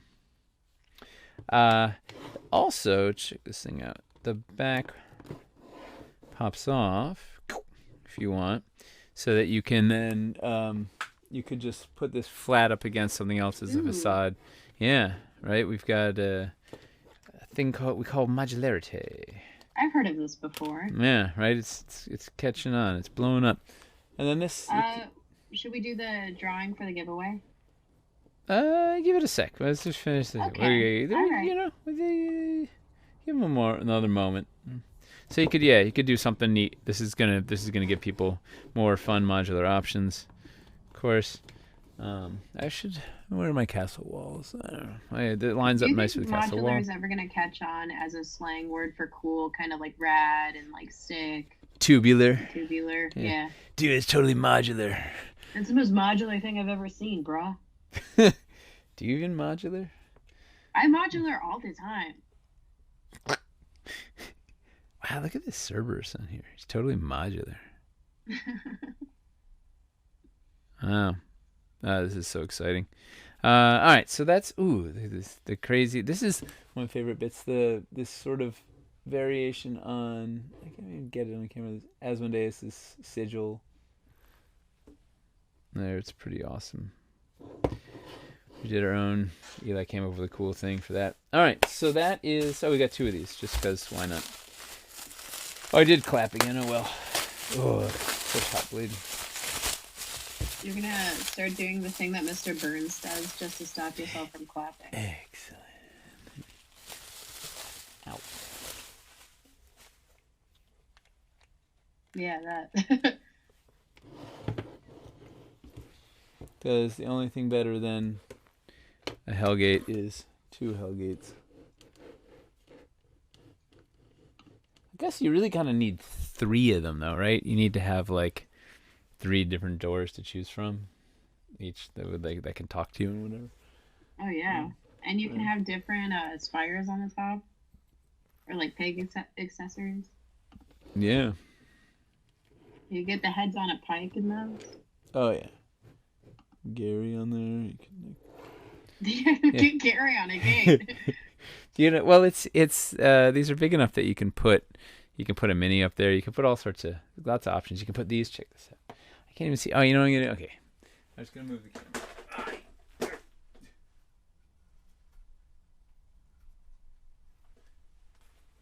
All right, you could put your plinths up here. Dab 1800 says, and those were an only KS exclusive. No, lucky for you, Dab. These will be available in our web store in the future. We I don't know what we're still our shipping timeline. We're not entirely sure what our shipping timeline is. Apparently, they're about 75% through the casting, and so like these are some of the last pieces that they haven't done yet. So I think we will be start shipping in June, ? Hopefully. And then, which puts us probably in dream scenario. No, it's not going to happen. I was going to say they'd hit the web store by Gen Con, but that's not going to happen. They'll probably be in the web store by Labor Day weekend or something, maybe, hopefully. So yeah, these are cast in Dwarvenite. We had to make big, cool, crazy, giant, expensive molds for these ones because they're big. So this will be in the. Is that not a focus? I don't know. Selena, I need help. So these will be in the web store at some point. I think for me. Okay, I don't know. I can't tell. But anyway, so these. I think this is a good position. But the pieces which I of course don't have here, we had two resin pieces which were limited edition. And I can show you so we remastered this thing. Oh man, now I moved the thing. Need a monitor over here. Here we go. We remastered this thing with a new drawbridge, a new paint scheme. We put LEDs in the floor. We made the paint on this match the rest of our lava stuff, so you could build it in line with the lava stuff. So we remastered this guy. This is see this dragon here. This is the head from. We did a shot in the video for our castles Kickstarter where a dragon swoops down and breathes fire in the castle, and this dragon, Michelle sculpted this dragon head, just enough of a head that we could attach to the front of the camera. Because basically the dragon, the camera was the dragon, so you just saw this over the shoulder of the thing, and yeah. So now it's attached. There's a few questions. If by June you mean shipping from the factory in China to Dwarven Forge, or shipping from Dwarven Forge to the customers? I believe we will be shipping from Dwarven Forge from our warehouse to customers starting in June. It'll probably be a staggered shipping thing where we'll get a first batch of stuff that will ship in June, and then it'll continue through July and August or something. Okay. I'm not entirely sure yet. Like they're still kind of shaking off coronavirus and getting up to full speed, and I don't know exactly where it is, but I'm hoping our first shipments are going to go out in June, and it'll probably continue. It'll probably take us 8 weeks to get everything out or something. So it'll probably be shipping. Like, hopefully the last bits will get out by Gen Con, but who knows? It could end up not starting till July and going July into September or something, and then they'd get up in the web store in early October. Something, I don't know. It's all, once again, as soon as we have some concrete deadlines or dates, we'll share them with you. But everything is still a little in flux with the pandemic going on. But it'll be sometime summer. Oh, sorry. Yeah, and then but these will be available in the web store. But the 2 resin gates were limited edition. And that's a question: is that something people enjoyed? Is it cool to have a limited edition thing that's only in the Kickstarter? Because I was thinking of doing it again in Wildlands, having like a cool resin piece, just like a collector's piece, right? If you're part of this Kickstarter, it's your chance to get get a special thing that you can only get if you're in there. We had 1,800 people in Hellscape that are they had the chance to get like this cool resin thing. Is that something are going back and forth? Yeah. What's the con? There's yes and there's no, and I like limited edition, but in Dwarvenite. So the challenge with doing it in Dwarvenite is resin molds are very, very cheap for us. Dwarvenite molds are very, very expensive for us. So if we do a limited edition thing, it costs us an enormous amount of money if we do it in Dwarvenite. But if we do it in resin, we can actually do a limited edition thing. And it doesn't gouge us.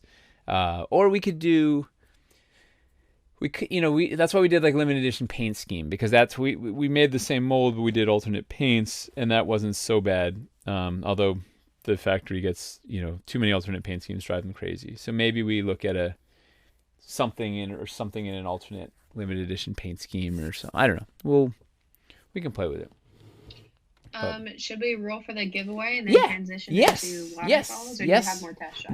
No, that's it. That's awesome. Are you not entertained? It is a hell game. I'm incredibly entertained. I'm trying to stay on track, and I mean business voice. Wow, your business voice is intimidating. Yeah, it better be. All right, drum roll. We're going to be getting the giveaway out there. You have 3 more seconds. MAGMA if you just got here. But we're going to give it away. Magma. 5, 4, 3, 2, 1. Starter Dungeon. Woo! Starter Dungeon is going to Hoppy Hippo. Yay!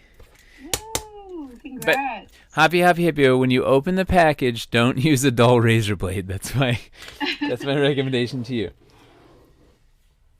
All right, I will be messaging you, Hoppy Hippo. Nate, what do you have for us next in store? I'm glad you asked. I have. Let me just put these test shots somewhere safe. We're gonna look at some waterfalls. Let me just put these somewhere safe so I don't lose them. Do that later. Let's see, you stay here. Give me. Is that everything? I think so. All right. I got the toppy bits. The hoppy bits? The toppy bits? Yep. Little Pole cantankerous accessories. tiny things. All right, Yeah. great. Cantankerous Tiny Things is my middle name. That's my band name, so that's a really weird coincidence. It was meant to be. All right, so let's look at. We're gonna look at waterfalls a little bit. Like I said, I've been on vacation this week, so I didn't do a ton of work. But I got a little bit in before I broke. So last we left our intrepid adventurers, we were looking at waterfalls. I thought I'd print this out. So I went back and I started looking at some art after messing around with some geometry. This was a thing that Janet found when we were doing our initial sort of Wildlands kickoff summit in September, and it was just sort of different types of waterfalls, and it made me realize I really like the stuff that has a lot of I guess rock and water, right? The block and the plunge are kind of less exciting to me than the fan, the segment, the tier. Punch bowl, not very exciting either. Like I want some variation. Anyway, so looking at that, and then I looked at some real. Right, I was looking at some real versions of those, and it's this stuff. I really like this stuff, right? The cool, I don't know, multi-tiered spilling stuff. I was looking at like bits that I could steal. Like, could I turn that into a chunk and whatever? And Slash, what was the other thing I really liked? This seemed like it could become a thing. I drew lines there, and this just at the rocks in the bottom. It's nice, and this. I love that. Where's this thing? Is any of this from the summit? A couple of these were, and some were just from the old random interwebs. The other thing that I noticed, which I've just made a note, was turns out water is white. White water is white. Yeah, go figure. But no, it's right because previously we cast in blue because you're thinking water is blue, but when it's falling, it should be white or maybe lightest blue or whatever. We'll figure out what the colors. But that's the thing. So, we were. Where did those pieces go? I have a nice bin. I organized these. Oh, I got these. Where's the rest of the stuff? Man, I miss my workbench where I know where everything is. Yeah. And having helpers. Yeah, well, that too. Alright, so.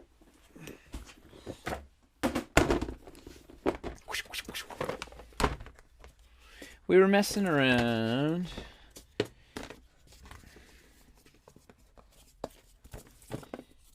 Got some bits here. Close enough. Alright. So last we met, we were kind of trying to find. Oh wait, I tilt this thing down. Ugh.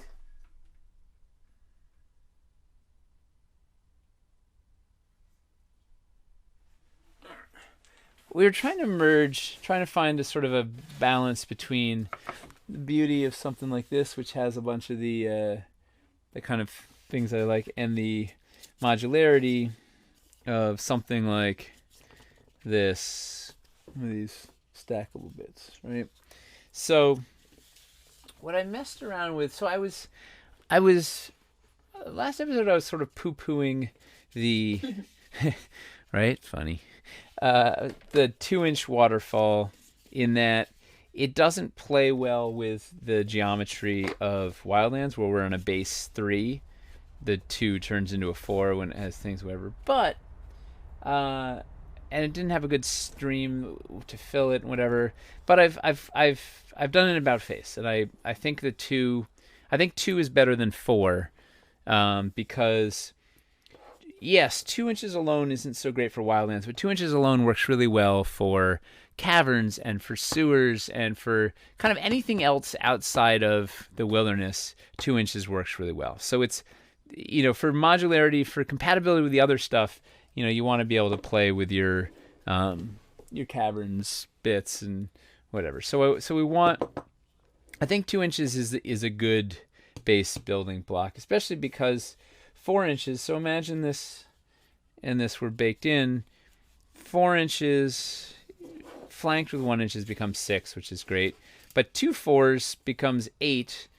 And then 8 with 2 of these becomes 10. I mean, I guess you could do 8 plus 1 plus the thing. 8 plus 1 gets you 9 and whatever. But it's not so great. And then you can do 3 of them for 12. But I don't know. 2 just gets you all the good numbers, right? 2 gets you 2, 4, 6, 8, and everything in, well, not anything between. But, So I think 2 inches is a good building block.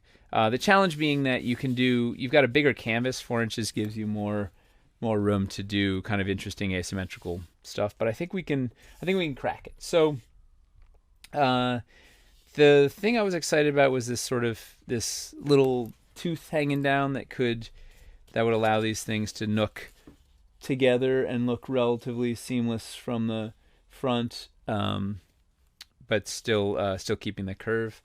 Finley Shard shared a pretty cool idea that was essentially doing water like, imagine this was sort of a solid tile. Like you could have water toppers and sliders. And then they could either work horizontally or vertically. The challenge being, it's hard to get I want that curve, that fall off is important to me, like that, that arc of the thing kind of cascading down, which you see in all that art. And I don't know if we can make it look really good both horizontally and vertically. Like I think it's trying to do too many things. And then it's harder I don't have as much dynamics on, like I can, we can cut in a lot here and whatever. So, but it's cool grist for the mental mill. So anyway, the other thing that wasn't working so great previously, last week, these things were solid 2 inches. So you try to put a floor underneath, the floor would stick out. And I think that was a design mistake. So I wanted to kick them out to be 2 inches, like they could sit on any 2-inch piece and sit flush. Like that's not very satisfying. We shouldn't have pieces that are off by like a quarter of an inch or something. It's a weird amount. So I did a new pass that was like such, where it's basically the same thing we were doing before, but it fits clean on a 2-incher, and it kind of juts out further. And I think that was a mistake. I think I went out too far. I was playing, but the problem is it looks kind of too lumpy. I don't know if you can see it from it looks too lumpy from the from front. I went too far. It's clean in the back though. Yeah, we're getting there. Right, each iteration gets a little closer. And originally, I designed these to be, I'll do it for fun, just with a dab of glue, because what the heck, we have it here. There's a question: is there a reason why Wildlands is base 3 inches when the other sets are base 2 inches? Yes, this is a good question. We wanted sort of the base unit of Wilderness Encounters to be a 1 foot square, right? So something that would work with our terrain trays, and we didn't want to get too. So this was a whole debate when we were doing the Dread Hollow, right? So we had.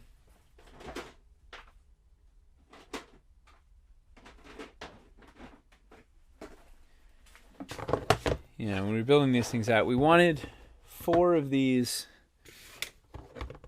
I wanted to be able to do a sort of 1 foot squares that would fit on our terrain trays. Nice. Do I have a terrain tray here that's easy to? Hang on, let me get a. Oh, that one right here. Oh, I hope it's not oversized. Is it oversized? It is. Oh well. It defeats my clean. I think you can call it vintage, though. Vintage, yeah. It's a vintage terrain tray. Vintage oversized terrain tray. Oversized is in sometimes. Right? Everything is in at one point if we wait long enough. All right, so the idea was we could do like a solid, a solid 1 by 1 square, or 1 foot by 1 foot square. And we could accomplish this with, 9 4x4s, but there were 2 things. One, it just gets fiddlier, right? It's just Wilderness Encounters are big, so you need to build them. You want to be able to build them relatively quickly, like cover a lot of ground. So 4 pieces versus 9 pieces meant faster builds, and more importantly, the trees. With the diameter of the actual trees that go on here, you couldn't there wasn't enough room in a 4x4 tile. There wasn't enough room to put a tree anywhere other than basically in the center. Otherwise, they'd start jamming up with each other if you put them next to each other and whatever. So it didn't give us very much flexibility in where we could put the stumps. So it was so ultimately it felt like 6x6 was the way to go. As sort of the base unit was like a big 6x6, and then the half. Then it was like, well, do we do 2 bys? Or do we just commit to our main unit is a 6x6 and the half unit is a 3x3, and thus it became 6 was the base unit and a half unit was a 3x3, rather than 2 inches being the base unit with a half unit being 1. And of course it's still, you can put 3 2x2s together to get to 6 and whatever, and we'll have a 2x2 forest floor, probably a 2x1 forest floor. in wildlands, so you can, if you really want to build your cottage right up next to this and have it perfectly rimmed with forest, you have the fiddly bits that you can do that. Of course, you can always just put stuff right on top of these. That's sort of my theory was people could put their castle thing or their cottage where you didn't necessarily have to build inline. You could always build on top if you had to, or transition down to a train tray with banks or whatever. But anyway, so that's how we got 6 by and 3 by, and I think it'll all. I don't know. It's what we committed to. It's where we're going. I think it works, at least for large builds, especially with the terrain trays. You're building your stuff in your 1 foot squares and building them out. That's a very good question. We like, and that's also that's why we're having. That's why we had this channel. It's fun to talk about this stuff and sort of explain why. I know a lot of people are like outraged by 6-inch and 3-inch, and I don't know why. Like outrage seems a little. Maybe they're not outraged, but there seem people that are very upset to say it's not compatible or something because. Yeah, they're curious at least. Yeah, but it's. I mean, it's all still 25 millimeter scale. It's all like ultimately lines up. You just have to, maybe you have a 1-inch bit that overhangs right now, but we can. Right. We'll have pieces for that. And if if you're really that outraged, just cut up one of your 3x3s. Right, take a razor. Where do they put them? While you're finding that, Dual Dagger 12 says, I'm finding that my 6x6 tiles are warping and bending upwards. Do you have a good fix for this? Really? Eee. That is, are you storing them? How are you storing them? So I recommend storing them flat, because they will, with gravity, especially if it's in a warm condition, if you're like storing this upside down in a hot car or something, it will definitely bend. Or if you have a bunch sort of stacked and there's a bunch of weight on this, they'll bend a little.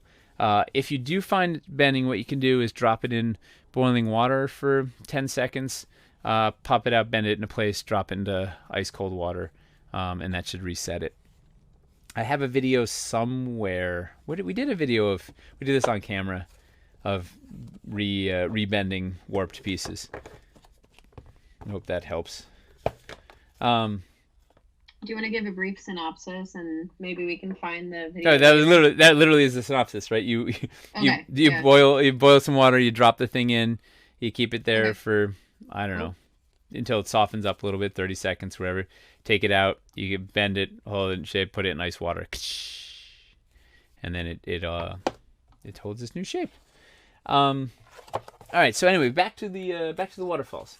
But that was a great little jaunt into the reasoning behind the 6-inch base. And all right. So anyway, for the waterfalls, I think 2 inches is the right. Oh, so I was for the.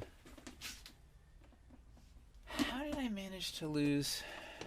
Aha. This. All right. So I was originally looking at doing these. Why I'm gluing it together? Just because I don't know. Oops, wrong side. Just to show what it felt like. So I was originally designing these new ones to be full 4-inch bits, so that would kind of give you more room to do something fun, and then they would, they could stack as such, or I guess it doesn't even work on that way because this thing's sticking up. But 2 inches is better. 2 inches is going to do everything that 4 inches can. Give you some more fiddliness. It might not be. They might be. It's not going to be as easy as just slapping down one piece and building a waterfall. But I think we can do it in as few enough pieces that'll make people happy. So we got So I think 2 inches works better because you can go 2, you can go 6, you can mix and match your pieces, do a topper, a middle, a bottom, or whatever.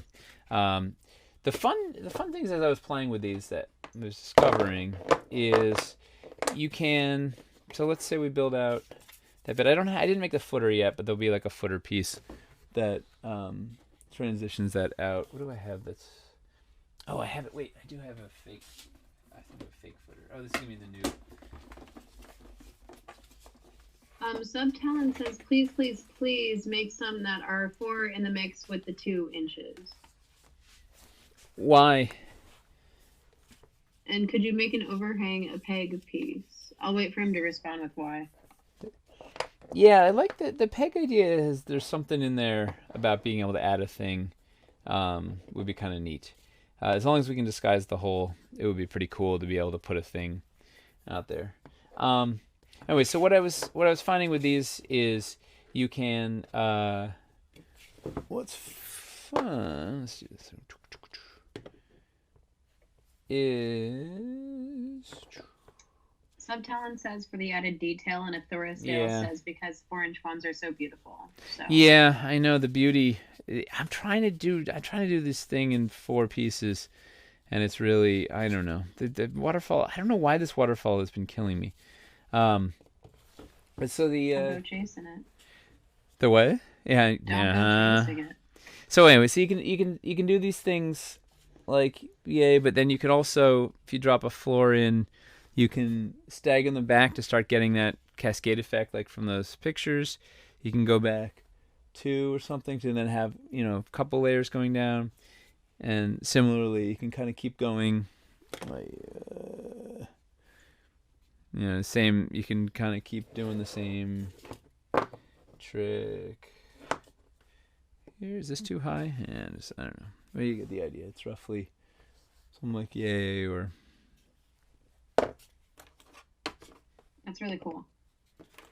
Oh, I don't know. I don't know. I think you can give you a bunch of options. Then you can also do some kind of...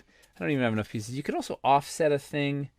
I think maybe like this or so. I don't know. I haven't made enough yet to play with them. But what I wanted to modify was twofold. So I played with. I'll show you. So after this, I started playing with profiles. Right. So this was one option, was kind of a harsher curve that then has a profile that comes out sort of more gradually. But I didn't think it disguised too well from the front. Then I did this crazy... This thing is really fun. This is like the crazy overhang, where it's 24 inches or 24 millimeters under there, so you could really have those would really nestle. So this would be... Why don't I just do it now for the same thing? Dolkin Avaran says maybe do 3 2x2s and 1 4x4 piece waterfall. Yeah, 1 cool beauty piece and then 3 modular utilitarian pieces.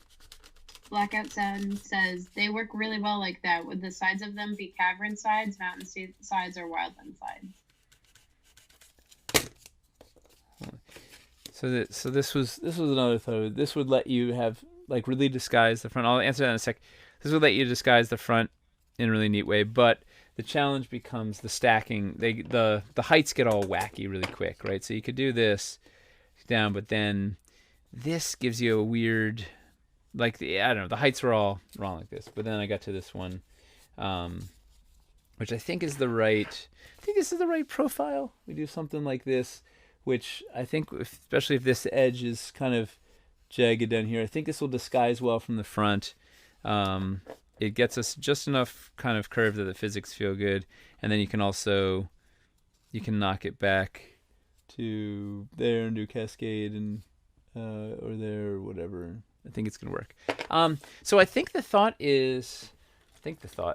for sure is have them be water, right? They're like, leave them side agnostic, so you can dress them with whatever, right? You can. Oh, that one's too high. Right, you can dress it with whatever pieces you got, right? You can put Aaron Thor pieces. You can put escarpments.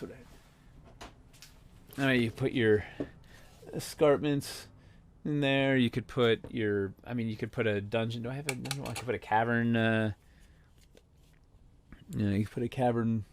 I can't find the camera. You could put caverns pieces there. You could put sewers pieces there.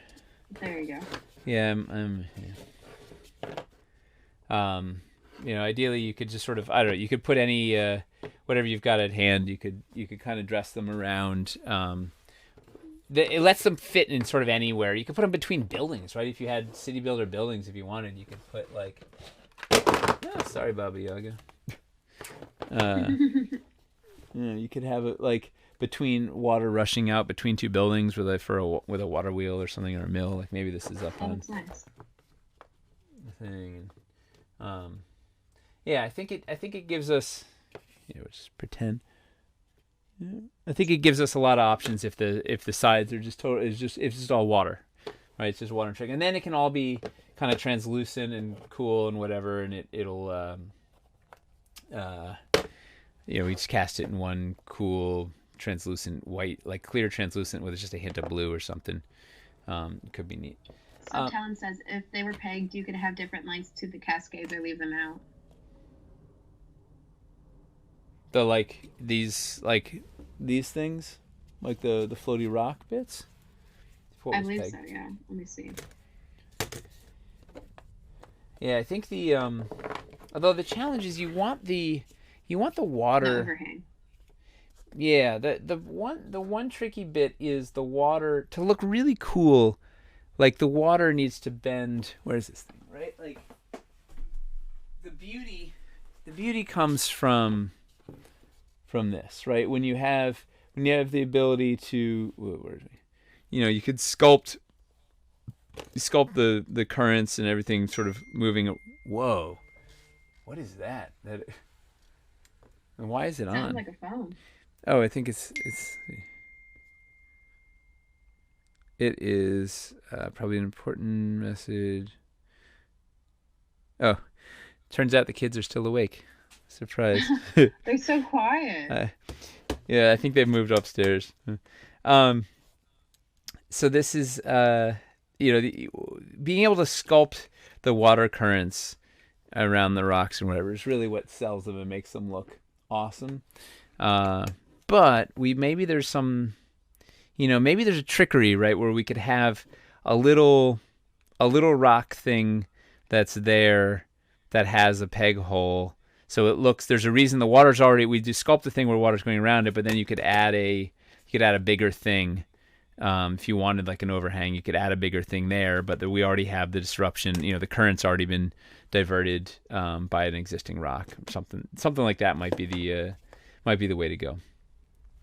I feel like we gotta have that water, like that, those fluid dynamics, like capturing all that stuff, and Eli's so good at that. It's gonna be like, we have to give him an excuse to show off like the flow. It's like finding the flow is gonna be really fun.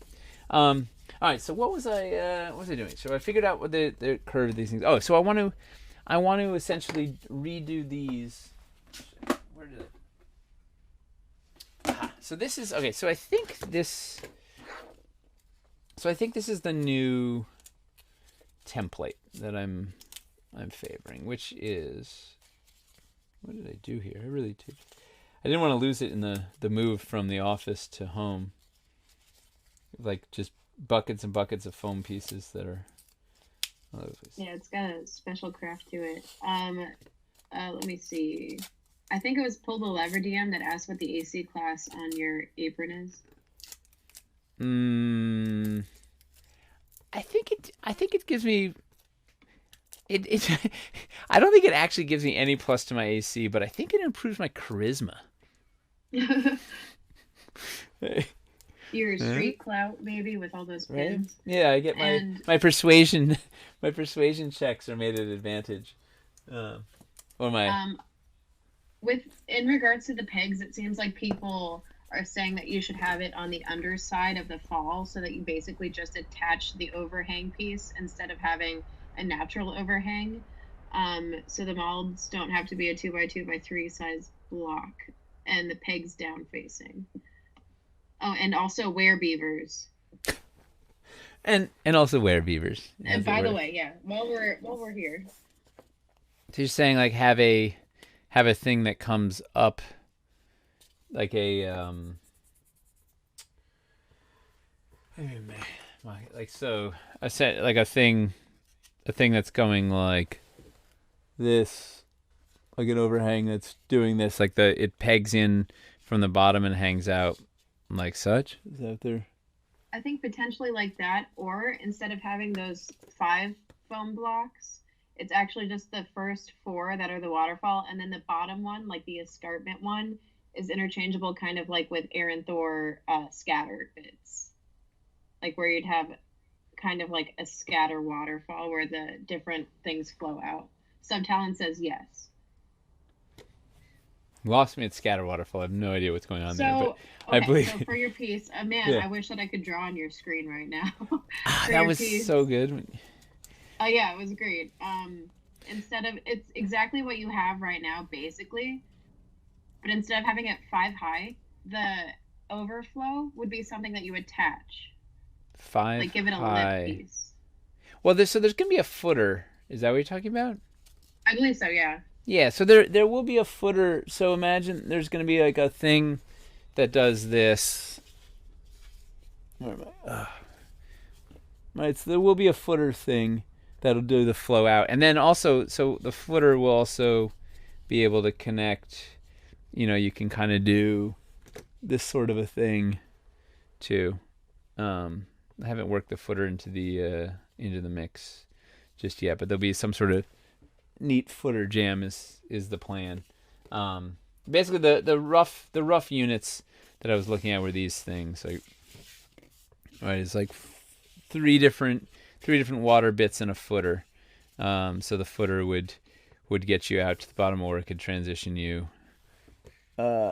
more easily in the top. It's kind of like a transition bank bit, and then we have a couple of different options of things that you could stack up with, and this is if you wanted to go up. Conceptually, we could go double high. Like, that's not quite high enough right now, but you could put double high floors and then mask the front with the footer.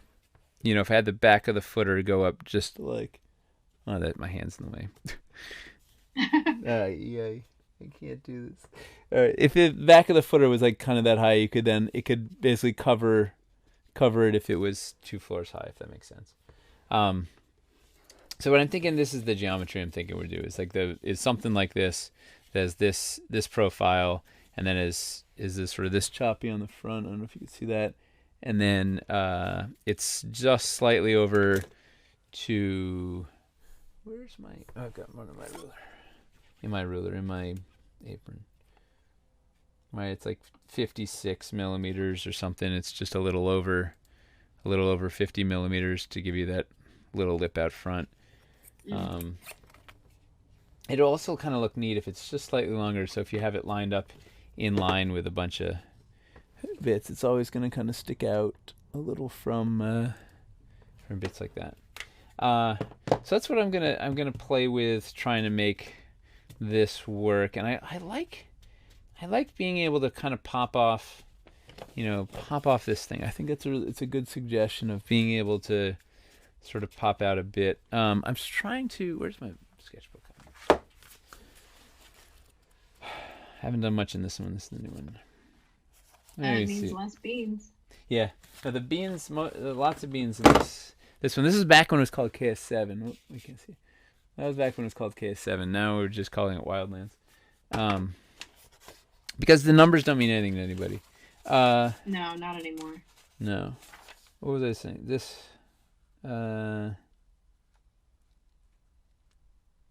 This sort of, like, I want this sort of a thing in there. I don't know if you can see it. There's gonna be some sort of bit. I don't know. I gotta do some more homework before this next one. For next Wednesday, I'll have some time on the. You can sort of see, like, I'm dreaming of a thing that, I don't know. It's like a diverging water thing, but doesn't necessarily have a big rock bit, and then we can have a rock, a rock bit that attaches to it. I haven't drawn it well yet, but we'll get there. I'll cover it out of foam. We can look at it next week. For the people who have suggestions and want to make drawings for you for what they mean, is Discord a good way to submit the forms? Yes. I mean, full disclosure, I don't go to the Discord. I basically, I could also pass it on. Yeah. Well, what's happened previously is you or Chris have pulled stuff from the Discord and put it on Slack for me. There's too much. I can't get between the forums and Discord and Twitter and Facebook and email, whatever. There's just like, it's like data poison. Like there's too much. Yeah. It's like I can't handle all the stuff that's out there. So You gotta social distance, man. It's part of social distancing. it is. No, I have like I need to bunker up and just work. But yeah, if you've got some cool thoughts and suggestions and sketches, sketches are the best, like the easiest way to show stuff off. Throw some sketches in the Discord, and Mace or Chris will pass them along. Because I love, fodder for just creative fodder is fun. I was thinking we could. What time is it? It's not. It is 9:01. I was gonna say I was thinking if I could actually cut these next pieces up live on camera, but I think I should probably wrap it up, especially if the boys are still in the middle of a WWE scenario upstairs. It could be I might have something to go fun up to more. do on the next week's stream too. I was hoping to have cracked it next week. You know what maybe I'll do? Maybe I'll start working on something new next week, and then I'll do a little bit of waterfall homework. I'll do a little I'll do some prep before the stream, so maybe we'll do this stuff live do the waterfalls live on stream next week, but then Monday, Tuesday, I'll work on some new stuff, so maybe we can look at a few new things while we follow up with waterfalls. Does that sound fun? Yeah, I didn't want to catch that one. Yeah. So let's do that. Okay. I don't know. So are there any questions? We did our giveaway. Or anything? Are there any questions? Let's go back to the live. The one Shadow Lord says magnetic cliff pieces ? And Major Higgins says that tomorrow is his birthday. Well, happy birthday, Major Higgins. Magnetic cliff pieces for the waterfall? For the cliff pieces, I guess. Not currently, but anything could happen. But I don't know. Maybe.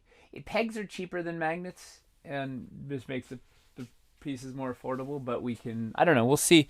I love magnets. I've got a big drawer full of magnets here because they're just the best. So we put them in. Put them in whenever we can. But we'll see if it makes sense. Sometimes pegs are cheaper, easier, or whatever, and we go from there. Wow, look at the workbench. It's just an awesome mess now. And what was the other question? Oh, Major Higgins, happy birthday! Yeah, I think that's enough for tonight. We'll dive into when I'm off of my spring break next week. We'll go into. Oh wait, turn this mic around. Woo! We will go. We'll dive back in. I'll do some waterfalls live. I'll do some waterfall homework. Do waterfalls live. and work on something new. What do I have that's new that I can work on without showing? You know what? Let's look at the list live. Shall we? Okay. Let's see what. Finley Shards also wanted to say, not a question, just a big thanks to you guys finding ways to still stream and interact with us while staying at home. It's really appreciated. We are. We greatly appreciate that you guys are spending the time with us, and we'll do our damnedest to keep streaming, and just sort of keep showing you what we're thinking about and how we're thinking about it. It's fun. It's also nothing like a deadline to keep art moving, and like having to show a thing each week is good momentum. I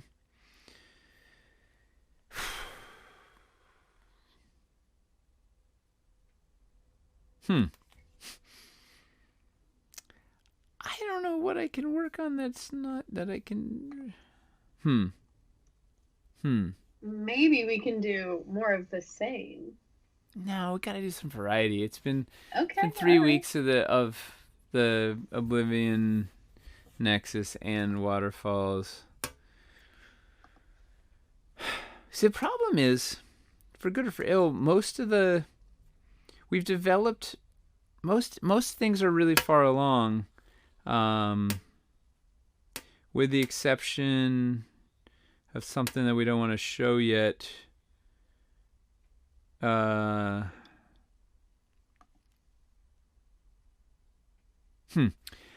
I gotta mull it over. There's one thing maybe I could do.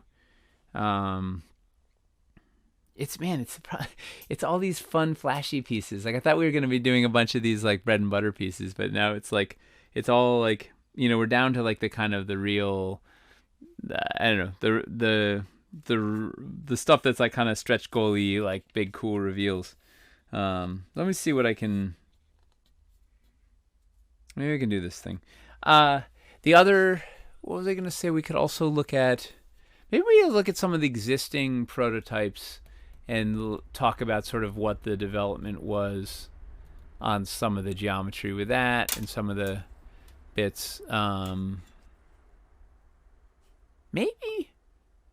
Would you guys like to look at the swamp banks? We showed a bunch of the swamp banks in at PAX East, and you saw some of the buildings in the shard. Maybe we do sort of a hands-on with the swamp banks and talk about that geometry a little bit. Thorisdale said that he was interested in seeing more swamp, and Subtalon says that a prototype history could be fun also. Yeah. Let me let's do that. Maybe we do pick up waterfalls when we look at swamp banks. Okay. Meanwhile, that buys me some time to work on some other things. So let's do that. We'll. I have. I think I only have one of everything here, but one is better than none. Ideally, you have like multiples of a bunch of this stuff, but we'll play with it. So swamp banks next week, and more waterfall to be continued, and I don't know. We'll see what else, what next week brings, because each week is its own little adventure right now. For real, it's always an adventure. Yeah. So I guess to refresh people, next week you actually have 2 streams going on. We have one on Wednesday, your classical Anvil one. We have the one on Thursday, which is going to be you doing a build of the month. And then we have a live play on Friday. And we should tell, I guess I'm going to be building with Underdoom pieces, which Shad Ross has been doing a whole bunch with recently. So I got to let's see if we can one up Shad. Yeah, I feel like Underdoom is underappreciated, to be very honest with you. I love the color scheme, and I think it's very alien. It's alien. It's purple. It's kind of, I don't know. It's just kind of creepy and neat and fantasy, and I love it. I mean, you had me at purple. So we'll play with some Underdoom. And you know what I think I'll do? There was somebody at I forgot his name, Dan, at PAX was telling me an adventure he had run using some of the Crystal Caverns pieces and this cool gag that he did. So we'll use that. We'll use that gag as part of the adventure, and so maybe one crystal set and some Underdoom. I don't know what it would be from the Underdoom. So we'll do something Thursday. I don't know. We're gonna figure it out on camera, which may be a mistake, but I don't know. We'll try it. See what happens. It may be it may be a rambly. I don't know. And we're gonna try it in the afternoon. What time do we say? 3 o'clock, 2 o'clock? 3 p.m. Eastern Standard Time. 3 p.m. Eastern. So maybe you go. I better be done by 6 or. Yeah, I don't know. So we have to aim for 3. It's probably gonna end up being 3 hours realistically. Once I start building, the time just melts. So yeah, so join us for that, and then next Friday we have our first game of this using the Vorpal board. Tyler will be DMing. Do we know who's the lineup on Friday's game? Do you know who's playing? I don't think I have it solidified. Let me see. Maybe I do actually. Drum roll. So Friday's game is going to be Letitia, Selena, Eric, me, and Toby. Nice. So Letitia is in our graphics department. Selena is the video wizard. Mace looks like. Wait, you don't. What do you look like here? Who knows? There you go. Hey. Eric is our operations manager, and who else was there? I missed. And then there's also Toby. Oh, Toby, the technomancer. So it should be lively. So who does that leave for the following week's game? For Tuesday's game, we have Eli, Nate, Hamster, Casey, and Nina. Should be fun. Yeah. And Eli is a sculptor. He has a stream sculpting on this channel. Nate is what you see before you. Hamster is a painter. He's been doing Warhammer paints and mini painting. Casey is one of our assistants here. She's awesome. And then Nina is our head sculptor. Woohoo! She sculpts strictly heads. Yeah. And yeah, so that's all. I think that's all we got coming up. So hopefully we'll see you guys next week. And thank you for tuning in. This was episode 4 of On the Anvil, episode 4, part 2. Because did it work better? The turning the bitrate down. Stream looks okay. It looks great for me now. Okay. Well, that's all that matters. As long as it's good for you. So thank you guys very much. It's fun to hang out with you. We'll see you next week. We got 3 streams next week. Be safe out there. Be healthy. Do what you got to do to flatten the curve. And we'll see you next week. Thanks for joining us. All right. Wait. Bye, everyone. How do I stop this stream? You hit stop stream. Okay. I believe in you. You got it. I can do this. You can do it. All right. Bye, guys. Thank you. Bye, guys.